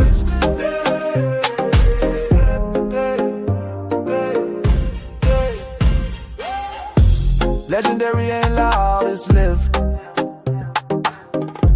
Cold in my veins, got that prime type gift. Y'all need to turn it up. Legacy loaded haters dismissed. I feel like a DJ anything. Y'all need to turn it up. Island I ever miss. If you here for Colorado and Coach Prime, W Prime in the chat. W Prime in the chat. Touchdown king, got the leaky on move. Legendary There you go. There you go. We ain't hard to find. We ain't hard to find. Black and gold, we W rise. Prime in the chat. From the mountains we rise, we W fight. Prime in the chat. They doubted us, but look at Prime. We ain't hard to find. Look at him.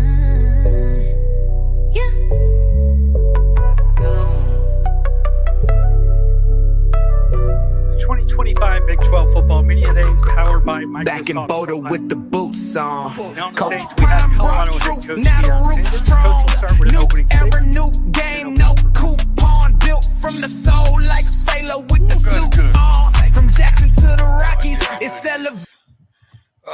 Here we go. Brett Yormark, I love you, man. I appreciate you. I think we have the best commissioner. I know we have the best commissioner in college football. Man that has called me daily, checked on me, make sure I'm straight, make sure I'm getting better and better. And I love you to life, my brother. I know You already know it. Board of Health right now. And I love you to life, and you are absolutely the best. What you have in store for the Big 12. Rick, my AD, love you to life. You've always believed. You've always been a man of a standard. And I thank you for giving me a tremendous opportunity. The coaches of the Big 12 are incredible. I love them. They've been calling, checking on me, making sure I'm straight. But you talk about knowing football, teaching football, communicating with their kids. None of this stupid animosity or jealousy. I love the coaches of the Big 12. I want to beat them all, but I love them. I truly do. We sold out season tickets for the third straight season and 11th time in CU history. Prior to 2023, it had been 26 years since we sold out, which is incredible. I'm truly thankful for that. Class rankings, class number 24 overall, third straight top 25 class. First time on the record, three straight top 25 classes. I love it. Our coaching staff, this is without Byron Leftwich, which I'm praying that he does the right thing, and Mac Zimmer. We have 160 years of NFL experience with those two added. That's 204 years of NFL experience, and I want those years.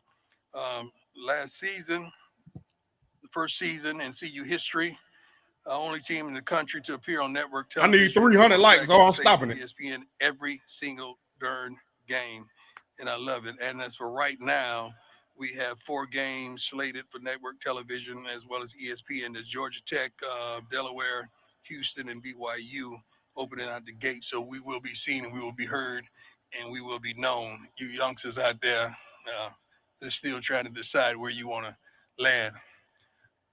Okay, we're going to start off with a wonderful woman, because that's what I do and I have that kind of respect. So let's put a microphone to one of the ladies. Let's go. Y'all hit that like button right now. Subscribe. We'll go center right, second row. First of all, how you all doing? You good? You just saying that? Or you good for real? There you go. Hi, Coach Prime. How you doing? Glad to have you here with us. First Love of all, your hair. today. Love your hair. Thank you so much. I appreciate it. I'm Candace Lamb with D210 Sports. Got you.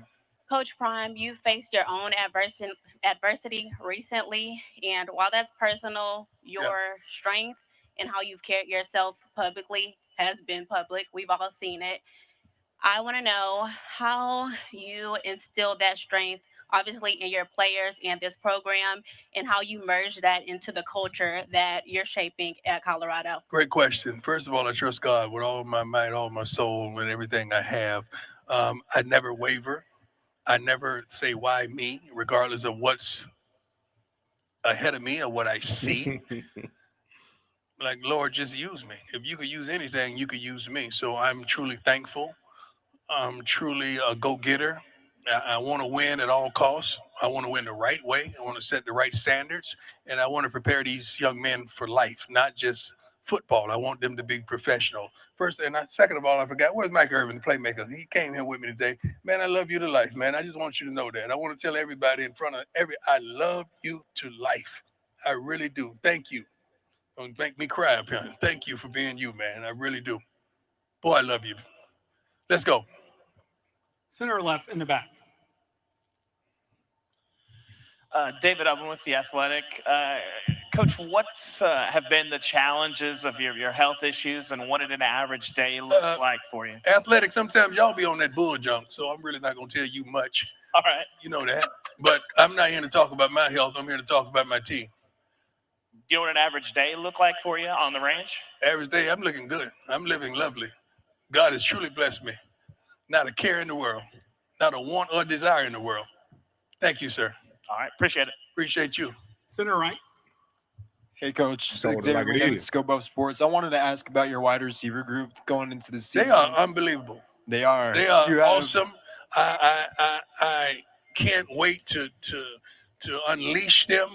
They're great. Now, you got to understand, they're replacing some dogs that all of them will be in a professional. All four of them will be in a professional camp from a year ago. But these young men are unbelievable. I can't wait till the world get a glimpse of these receivers. We have some youngsters from freshmen on up that can flat out go get it. And I'm proud. I'm proud of our recruits, our coaches. I'm proud of what we've brought into Boulder, Colorado. Center or left, second row.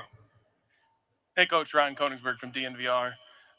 First of all, how are you feeling What's today? going on, boss? What's going on, man? How you doing, sir? I'm doing great. How are you doing? I'm doing wonderful. Don't I look good? You look great. Well, thank you.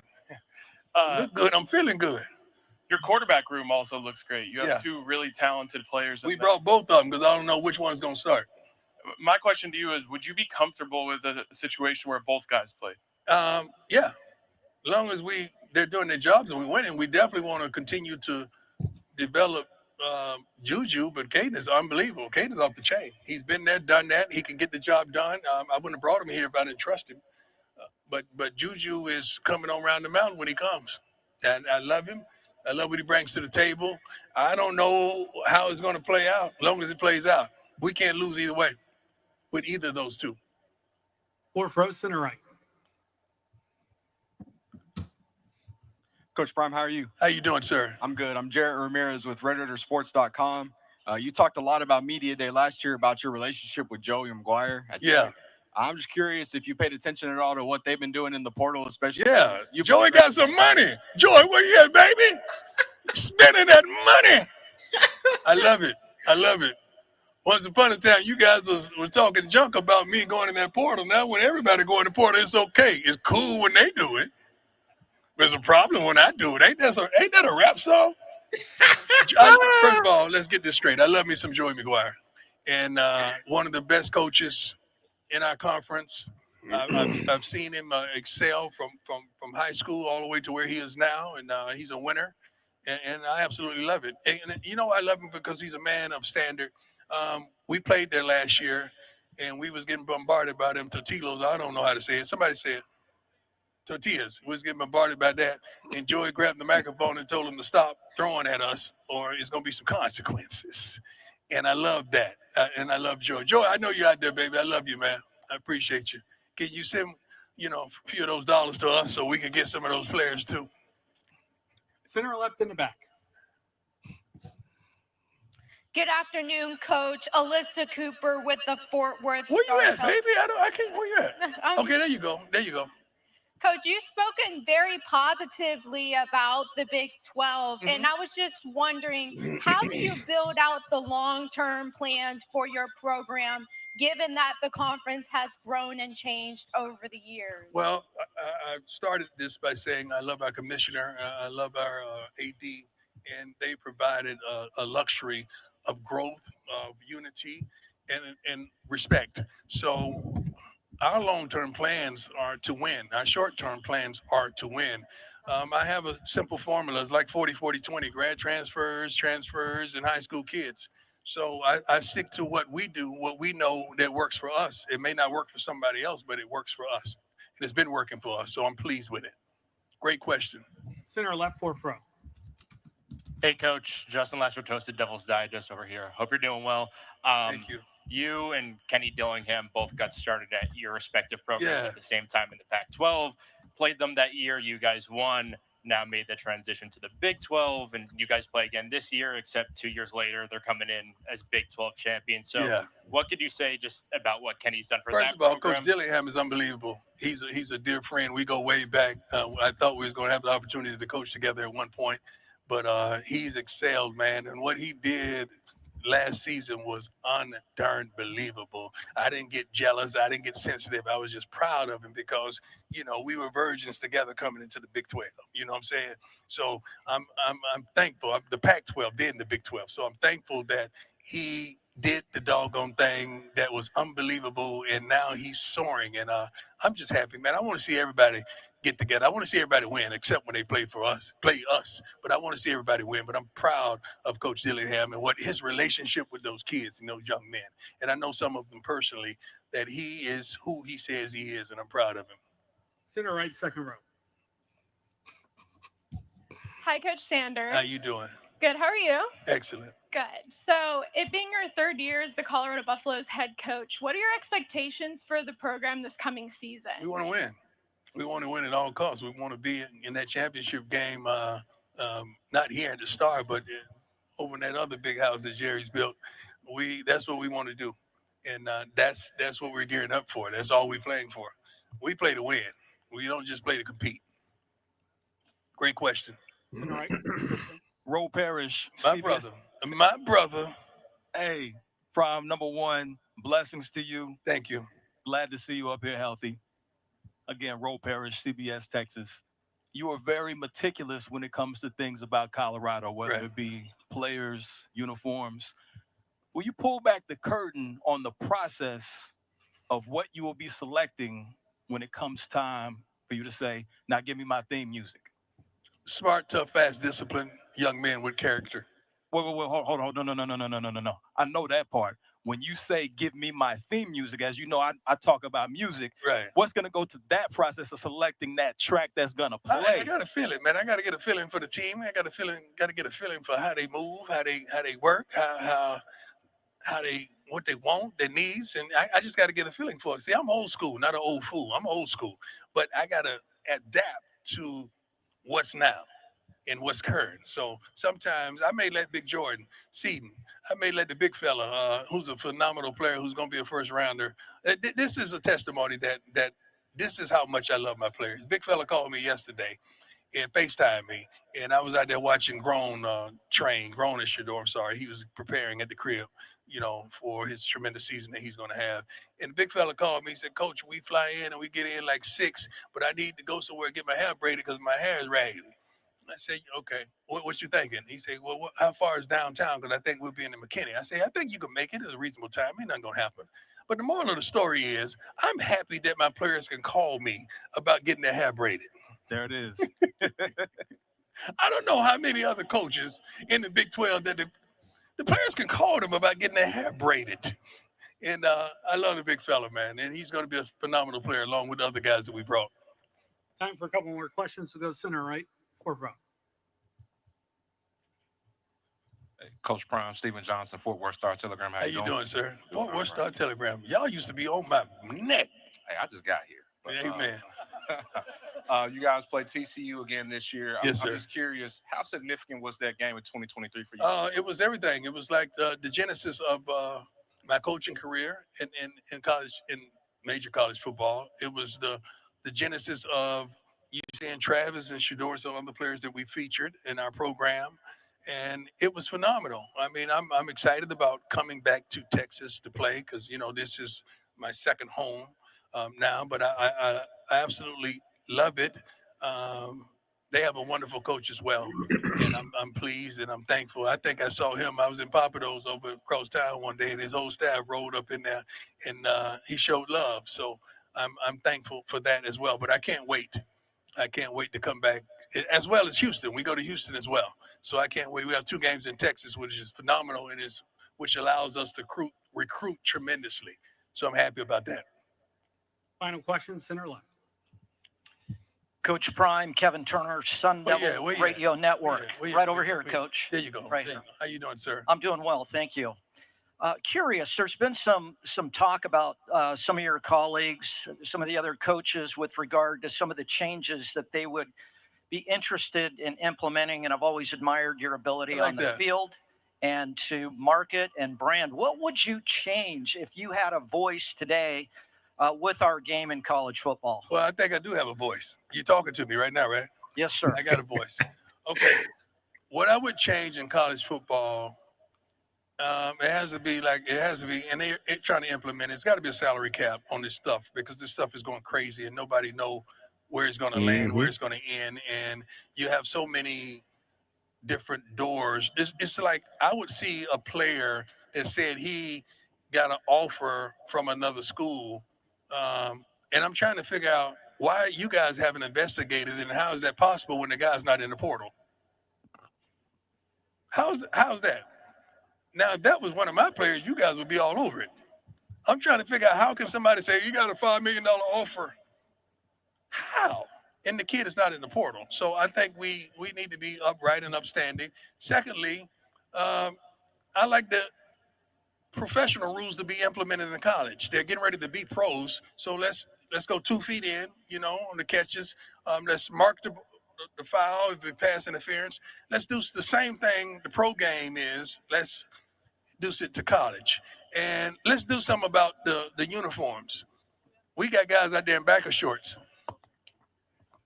That makes me sick because I'm a football guy. Like I played this game at a high level and I have so much respect for this game. And how can we allow guys out there in backer shorts? No knee pads, no nothing, literally pants up under their thighs, and that's cool. So I think that should be a fine implemented for that stuff. And let's have more respect for this tremendous game. Now, I could go all day when you talk about making some changes, but we have a pretty good game, a darn good game, one of the best games, I think, in sports. That's why we attract so many people, especially the Colorado Buffaloes. We attract so many eyeballs. You want to see us win, you want to see us lose, but you want to see us. But I wish we could implement some of those things. It's just 3 off the top of my head. Thank you. That's a darn good question, my man. Coach, thank you for your time today. That's it? Yes, sir. I get to leave now? Yes, sir. God bless you all. I appreciate you. Thank you. Thank you, Coach. Appreciate it. Hey, y'all heard it right here. You know what we got to do for all the new folks. 704 in the chat. 704 in here. It's elevation. Let's go. Black excellence, not just a sensation. It's transformation. Buffs with the patience. Now we speed like Travis in acceleration. Shake Jur in the pocket with the gold drip. Let's go. Haters talking loud. but they notice. We got fire in our cleats, lions in our breath. Pray before we ball, then we flex like we're blessed. Come on, we ain't hard to find. Colorado shine. Prime time lights. We ride for the fight. Step on the field with purpose and pride. Buff nation loud, we never hide. We ain't hard to find, we just hard to stop. Buffalo soul, we taking it to the top. Give me my theme music. Roots in the altitude. Turn the code to gold. Now we set the mood. Culture in my cleats, kingdom in my stride. We the new wave, let the old tide slide. Soul in my veins like Nina Simone, but the beat hit hard like Jerome, but it's gone. Buffaloes march like a war zone hymn, and you know we build different when the light gets dim. Lights, camera, prime, got the plan. Turn walk-ons to stars, that's the man. Legacy talk, but this is the now. Put some respect on the black and the brown. We ain't hard to find. Built on grit, heart, and vision. We got plenty more. Hit that like button, subscribe to the channel, let it ride. With the Midas we done lost 200 already. We ain't hard to find. Nah. Colorado shine. Buffs. We got plenty more. Prime time light. Let's go. We ride for the fight. Yeah. We the new kingdom. Buffalo. In my music. Right here on Money Main Channel. You're only getting it right here.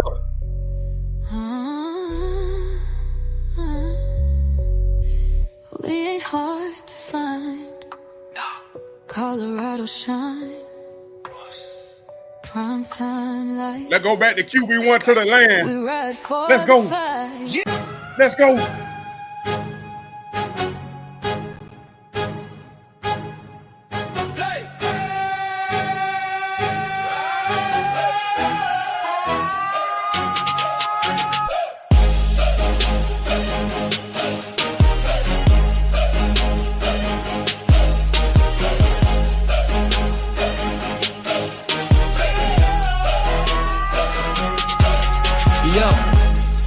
To the pros, I was built for this. Now I'm running the dog pound, can't miss. They said I fold, now I'm throwing like 6. Browns got the future, I came with a gift. Pocket so calm, heart full of fight. Vision on gold, wrist full of ice. Number 12 on the jersey, but never in rank. Put the city on my back like gas in the tank. QB1 in the land, now we up. She ain't cold, but the kid too tough. She with the dance, playing each day. Browns got the truth, believe what I say.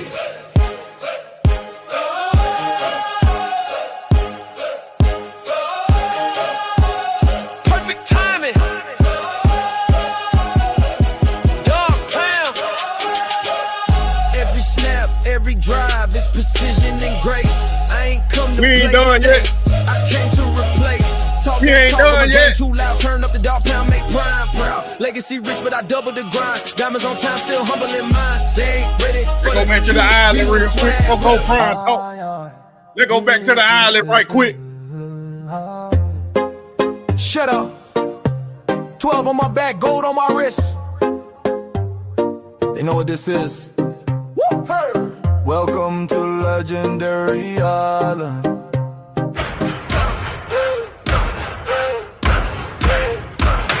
QB1 with a vision like a lighthouse beam. 12 on my chest, now I lead the whole team. Gold AP, it on TikTok. Maybach slide like a silent hawk. Chain swing heavy like my name in stone. Draft day ice, now I'm in my zone. Cleveland cold, but I bring that heat. I like to see what they're talking about. Of the past few years. Well, first off, what's changed is that we get paid pretty good too. Now, everybody left. We went done. Guys standing right there, we got our start in small colleges, and so I don't think any of us that's got all into me, the Lamar. profession for the money. But there's a responsibility. You get that exclusive right here on Money Man. You already know channel. And on coming soon to all platforms. You need to like, subscribe, and share. Have a good product out there for your fans and for college football. And again, I've been in the league just for a couple months now, and there's no question. If you look at the quarterbacks coming back in the Big 12, look at the staffs that are in the Big 12 and the players and talents in the Big 12.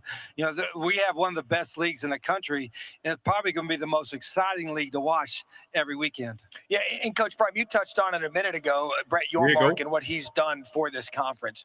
What does this league, in your mind, need to do to sustain itself among the elite in terms of talking about elite leagues in college? We just got to keep kicking each other's butt. And that's the problem. Everybody's so darn good up here. You can't just think you're going to go into any of these cities or have them come to you and have a win. You just got to keep evolving. And that's tough, especially with NIL. And that's tough with just the retention of some players that you're trying to keep. It's tremendous. I think everybody now has learned tremendously about the portal. You've learned about the finances, and you're not just coaches anymore. Now you got to understand this is a business, and you got to conduct this like it's a business. It's a good jumping off point for the next question. Whit, I want to ask you about that because you've been around a long time. You've been around the sport. You've seen it change year in, I don't know why year you out. folks thought we were Brian done. was talking about it a minute ago, the windows, the NIL, the transfer portal. In your mind, I run them lights back what up. needs Share this to video happen back to out. make this whole sport We ain't cohesive done. again? Great question. I think everyone's searching for that answer. You know, it's just, it's all boiling down to try to create a level playing field, if that's possible. You know, there's never really been a level playing field in college football, but yeah, they sure do. I just think we're going to get it on now. Dang, what happened?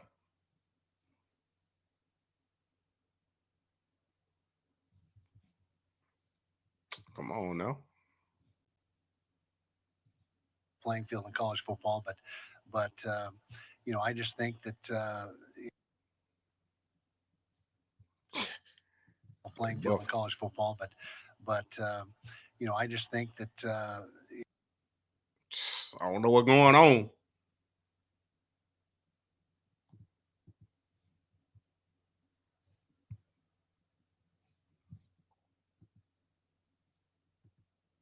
playing field in college football, but you know, I just think that they tripping.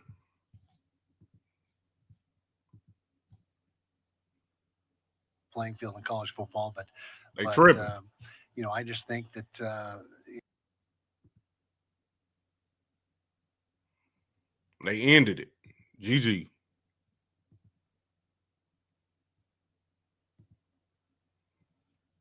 They ended the live.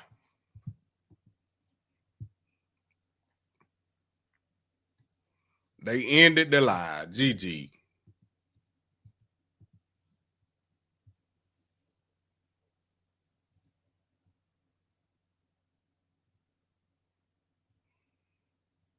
Hold on, I'm still looking. Hold on, give me a second.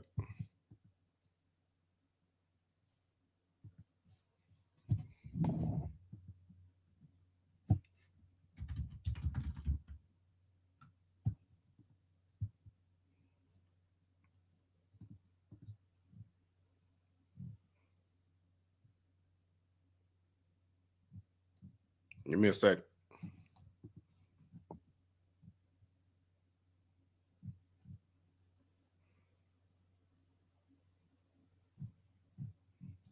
I think that might be it.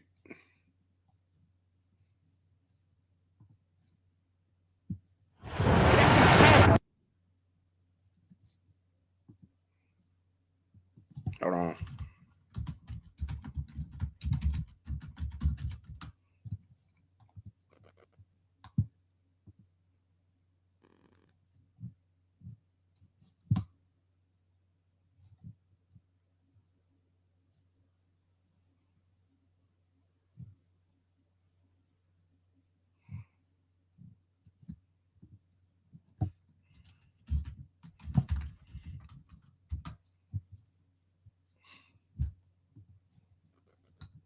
That might be it.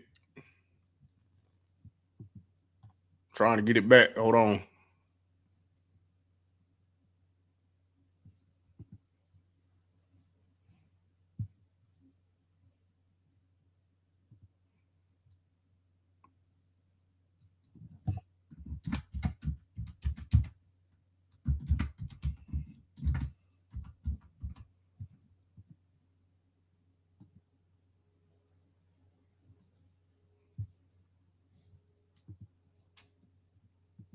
Ain't gonna let me do it.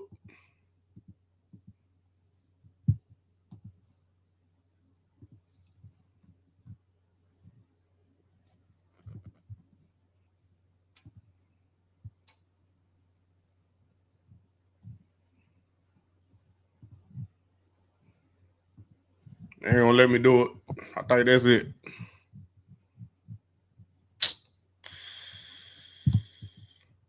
I think that's it, y'all. You on TV talk? I can't pull it up. I can't pull it up. I'm trying to. It ain't on Tubi.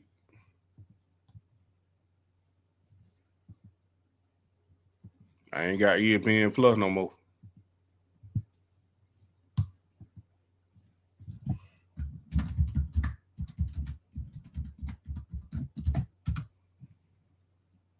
They won't even let me log in.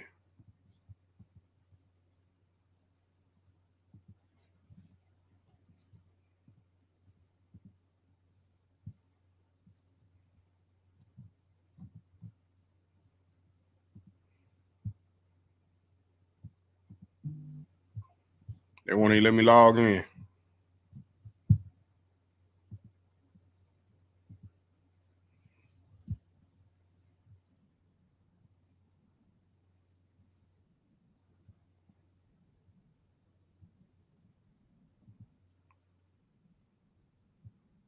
Hold on.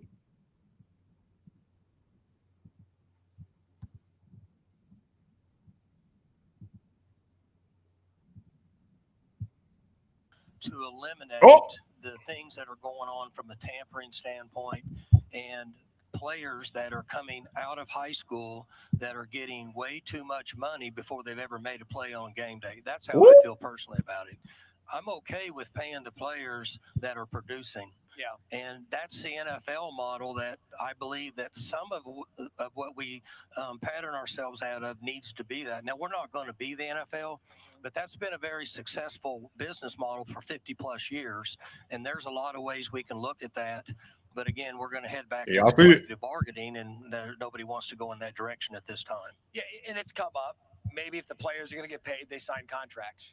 And at that point, then they technically become a Dang.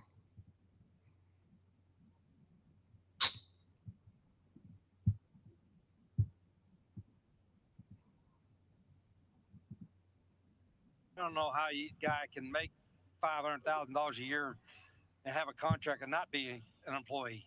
You know what I mean? So, the CBA thing has probably got to get that way. I think it's a little better than it was a month ago, but it's still a fix that has to happen. My biggest beef is that all these coaches up here are good coaches that understand a profession. They wouldn't have got to this position, right?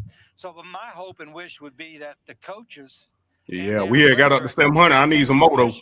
Are at the forefront we ain't of done. Decision what's best for college sports and college football than somebody that's not done this for a lifetime. And I'm speaking just my personal opinion. Somebody ask one of our opinions, or ask our ADs, or ask our commissioners, what do you think is best for college sports? How do we fix it right now? Now, I know we got to get congressional help, and I'm going on my soapbox here, but there's not anything that we can't fix. But you got to talk to the right people and have the right people making the decision to fix it.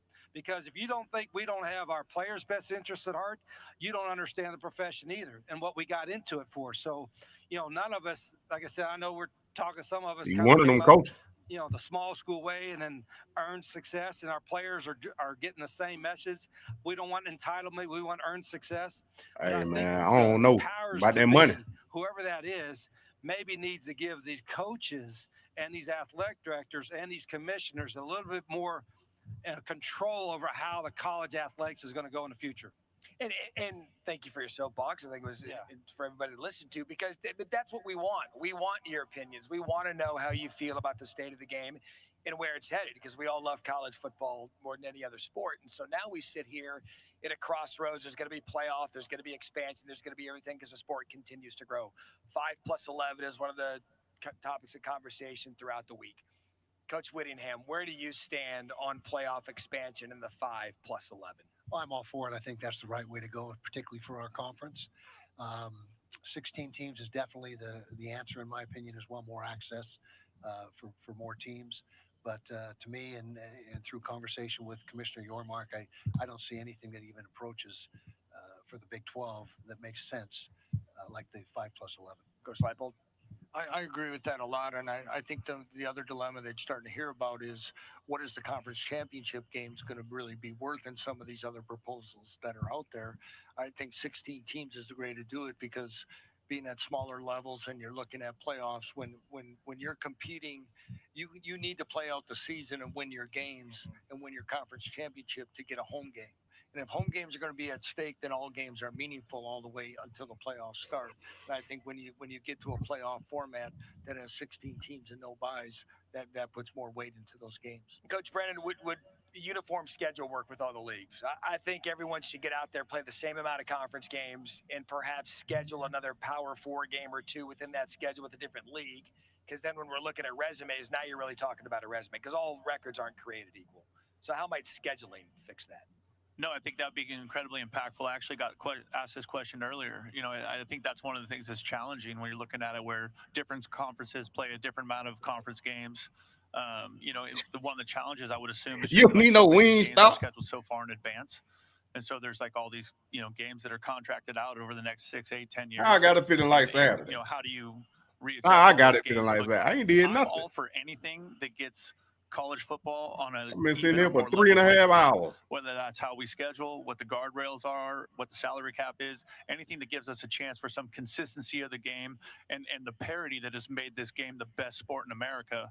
How do we find a way to get back to that? And Coach Brown, I'm gonna make you the commissioner of college football right here, right now, and you get. I like that. All right, so I like that. Congratulations, you've been hired.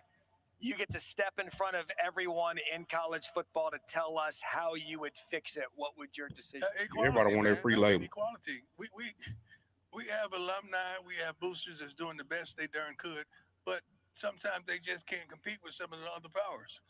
And I wish it was truly equality. They're trying to say, yeah, with a cap and all that, with a collective bargaining, whatever they call it. It's equality, but it's not.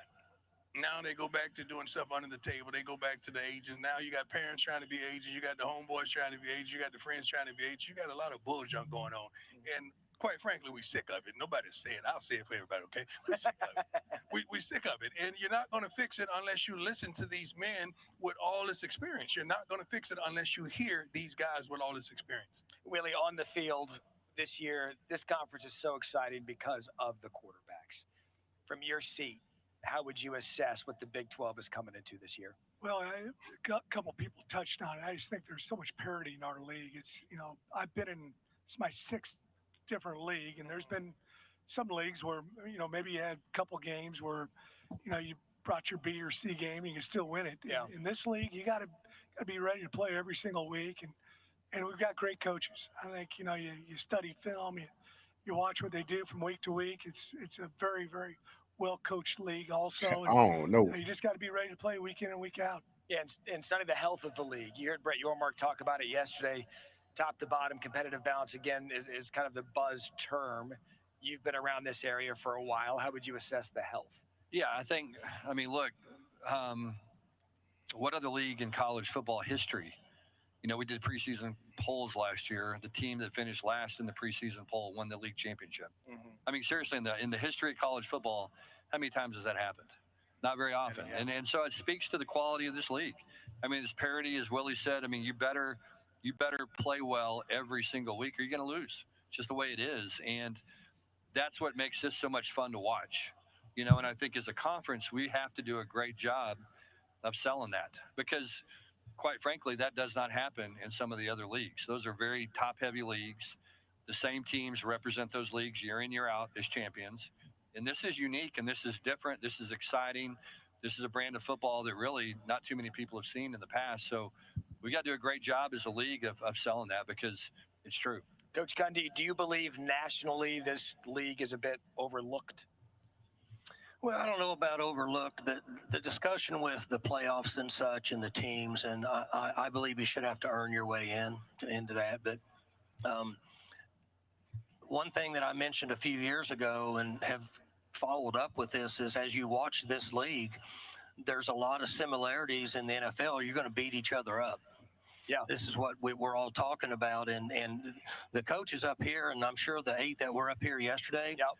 I was with them in Orlando, and I think everybody believes that that's going to be the real challenge now because of like what Coach said. You know, we're not in a league where there's 2 or 3 teams, and we're in a league where you better be ready to play every Saturday. And whether people want to hear it or not, you might play your butt off and have a great year, and you might only win 7 games. Yeah, in a league, it's extremely difficult, and you might have 2 or 3 games, 4 games, you lose, 2 to 3 points, or at the end of the game, and that's what can happen. But I think that's going to draw a lot of viewers to this league. And any of you can answer this because look, all records, like I said earlier, aren't created.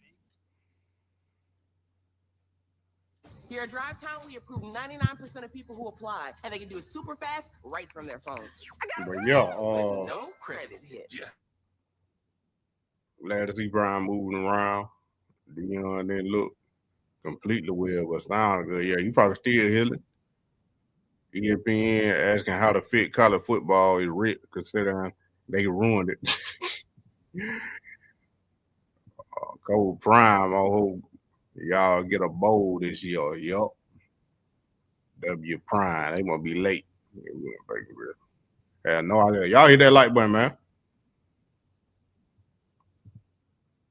Y'all hit that like button. They got a commercial going on. Hold on.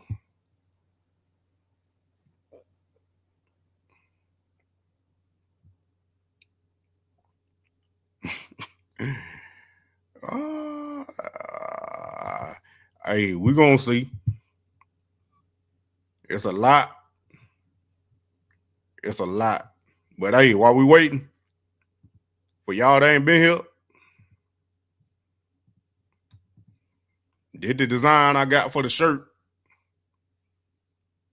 Did the design I got from the shirt. I don't want to hear nothing about Shador face and all that. I can't make them look exactly like Shador. Then we still got the ones without it. So you either get this one or you get the one without it.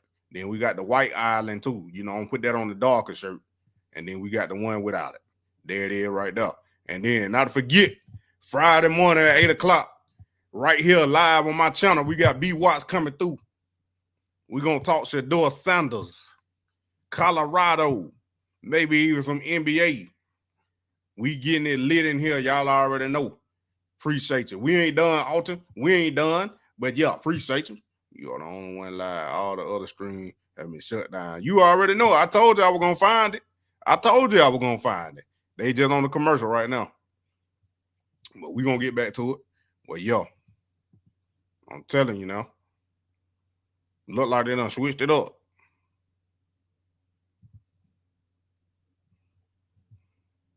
Hold on.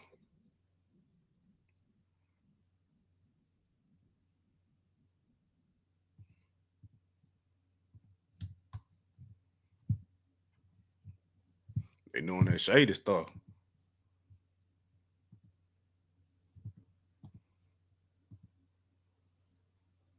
Yup, they done ended it.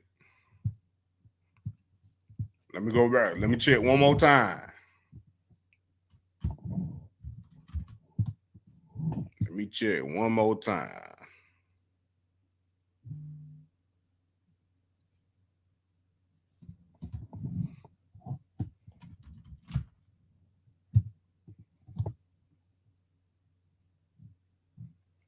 Yeah, they got my live. First thing pop up when you type in Big 12 Media Day. That's good. Yeah, it look like they done, y'all. Cause they got something totally different up there now. They ain't even got them up there no more. They ain't even got them up there no more. He is wild football. Yeah, that's good. We supporting them crazy Brown. They squinting to protect their money from Prime. You already know it. ESPN 2. Hold on.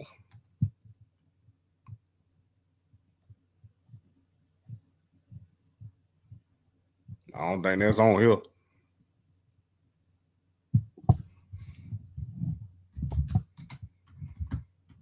Dang, I should have. Why you to have it? I ain't even got it. They probably wouldn't let me show it anyway. Hopefully they recording it and upload it, and we'll come back. We'll come back and watch it if I go live tonight. If I go live tonight, y'all look for me to come on about 9 o'clock tonight. And then hopefully by then they'll be done posted the other half of what they not showing. And they only got it on ESPN too. But hey, once again, I appreciate y'all for coming. I'm about to get ready to eat. And then I got to get up out of here. But hey, like always, man, I appreciate y'all for riding with me and rocking with me. We had got up to 700 people in here at one time. And that's amazing. But y'all already know what time it is. We about to rock out one last time that we ain't hard to find and close it out. Like I said, I should be back on at 9 o'clock. Look for me around about 9 o'clock tonight. If I ain't on, y'all know I'm asleep. But it is what it is. We done stayed on 3.5 hours waiting for Coach Prime, and we finally got it. And I appreciate y'all, man. Hit that like button, subscribe, and share, and tell your friend about that money, man. You already know it. You know already know what time it is. Ooh, black and gold, we ride tonight. From the mountains we rise, we fight. They doubted us, but look at prime. We ain't hard to find. Yeah.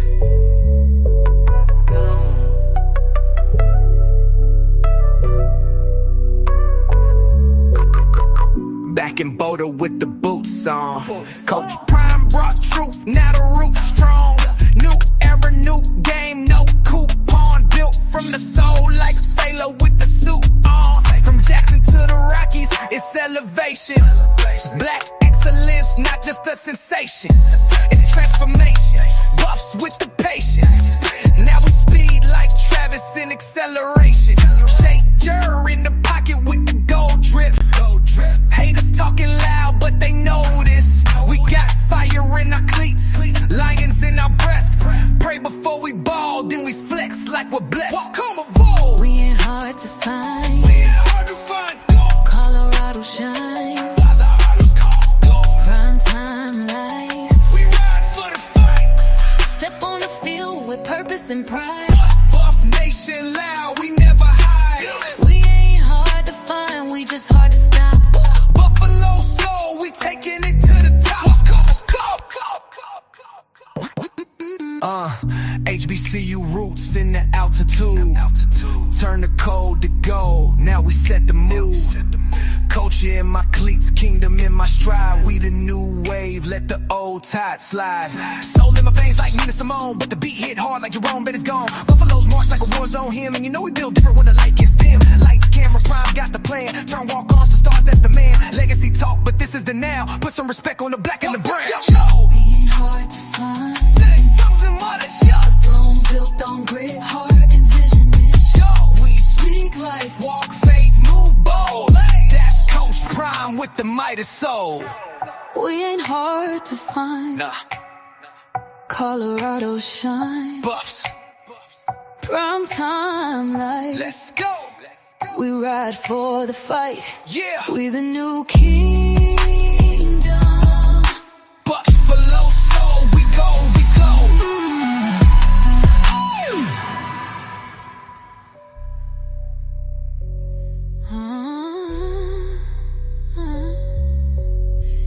We ain't hard to find. No. Colorado shine. Prime time lights. Let's go. We ride for the fight. Yeah. We the new kingdom. Buffalo soul, we go, we glow.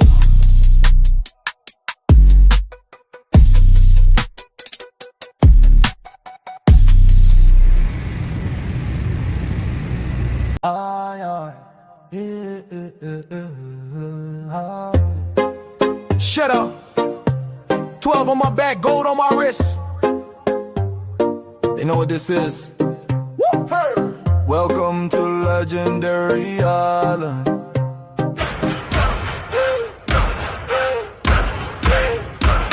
QB1 with a vision like a lighthouse beam.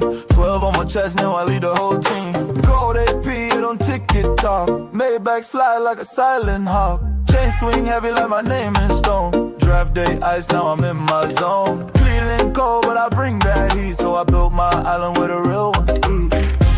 Legendary Alert, 12 in the sun. Go chains on, yeah, been that one. AP shining, my watch smooth. Touchdown king, got the league, don't move. Legendary Alert, dripping in gold. Only real ballers get to the smoke. Go talk. Legendary Alert, go talk. Drafted with grace, but I came with grind. Now I call plays on island time. Watch flooded chain custom, cleats rare. Throwing fades on a beach with no care. Lay back seat with the suede on rest. I still pray hard even though I'm blessed. I ain't just ballin', I built this place where the ocean roars and the doubters erase. Legendary Island, 12 in the sun. Go chains on, yeah, been that one. AP shining, my watch smooth. Touchdown king, got the league, it don't move. Legendary Island, dripping in gold. Only real ballers get to this mode. I'm Tampa. Legendary Island, cool. They said I had it handed, but I built this brand. 12 ain't just a number, it's a destination. Legendary ain't loud, it's lit.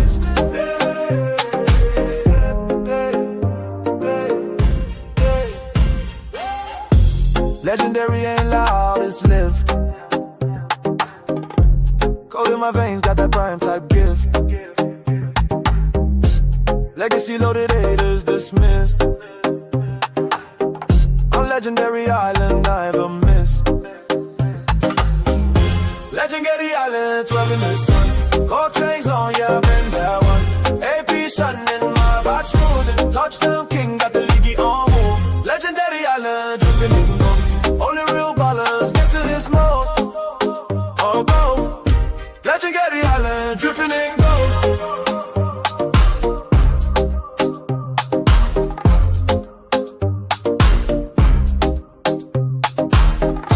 Legendary Island, dripping in gold. Legendary Island, dripping in gold.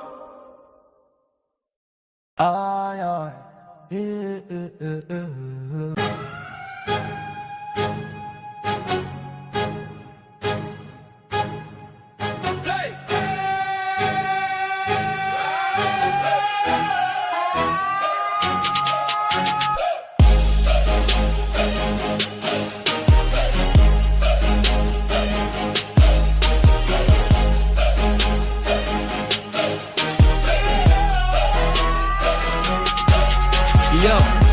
From prime to the pros, I was built for this. Now I'm running the dog pound, can't miss. They said I fold, now I'm throwing like 6. Browns got a future, I came with a gift. Pocket so calm, heart full of fight. Vision on gold, wrist full of ice. Number 12 on the jersey, but never in rank. Put the city on my back like gas in the tank. QB1 in the land, now we up. She let go, but the kid too tough. She with the dance, pledging each play. Browns got the truth, believe what I say.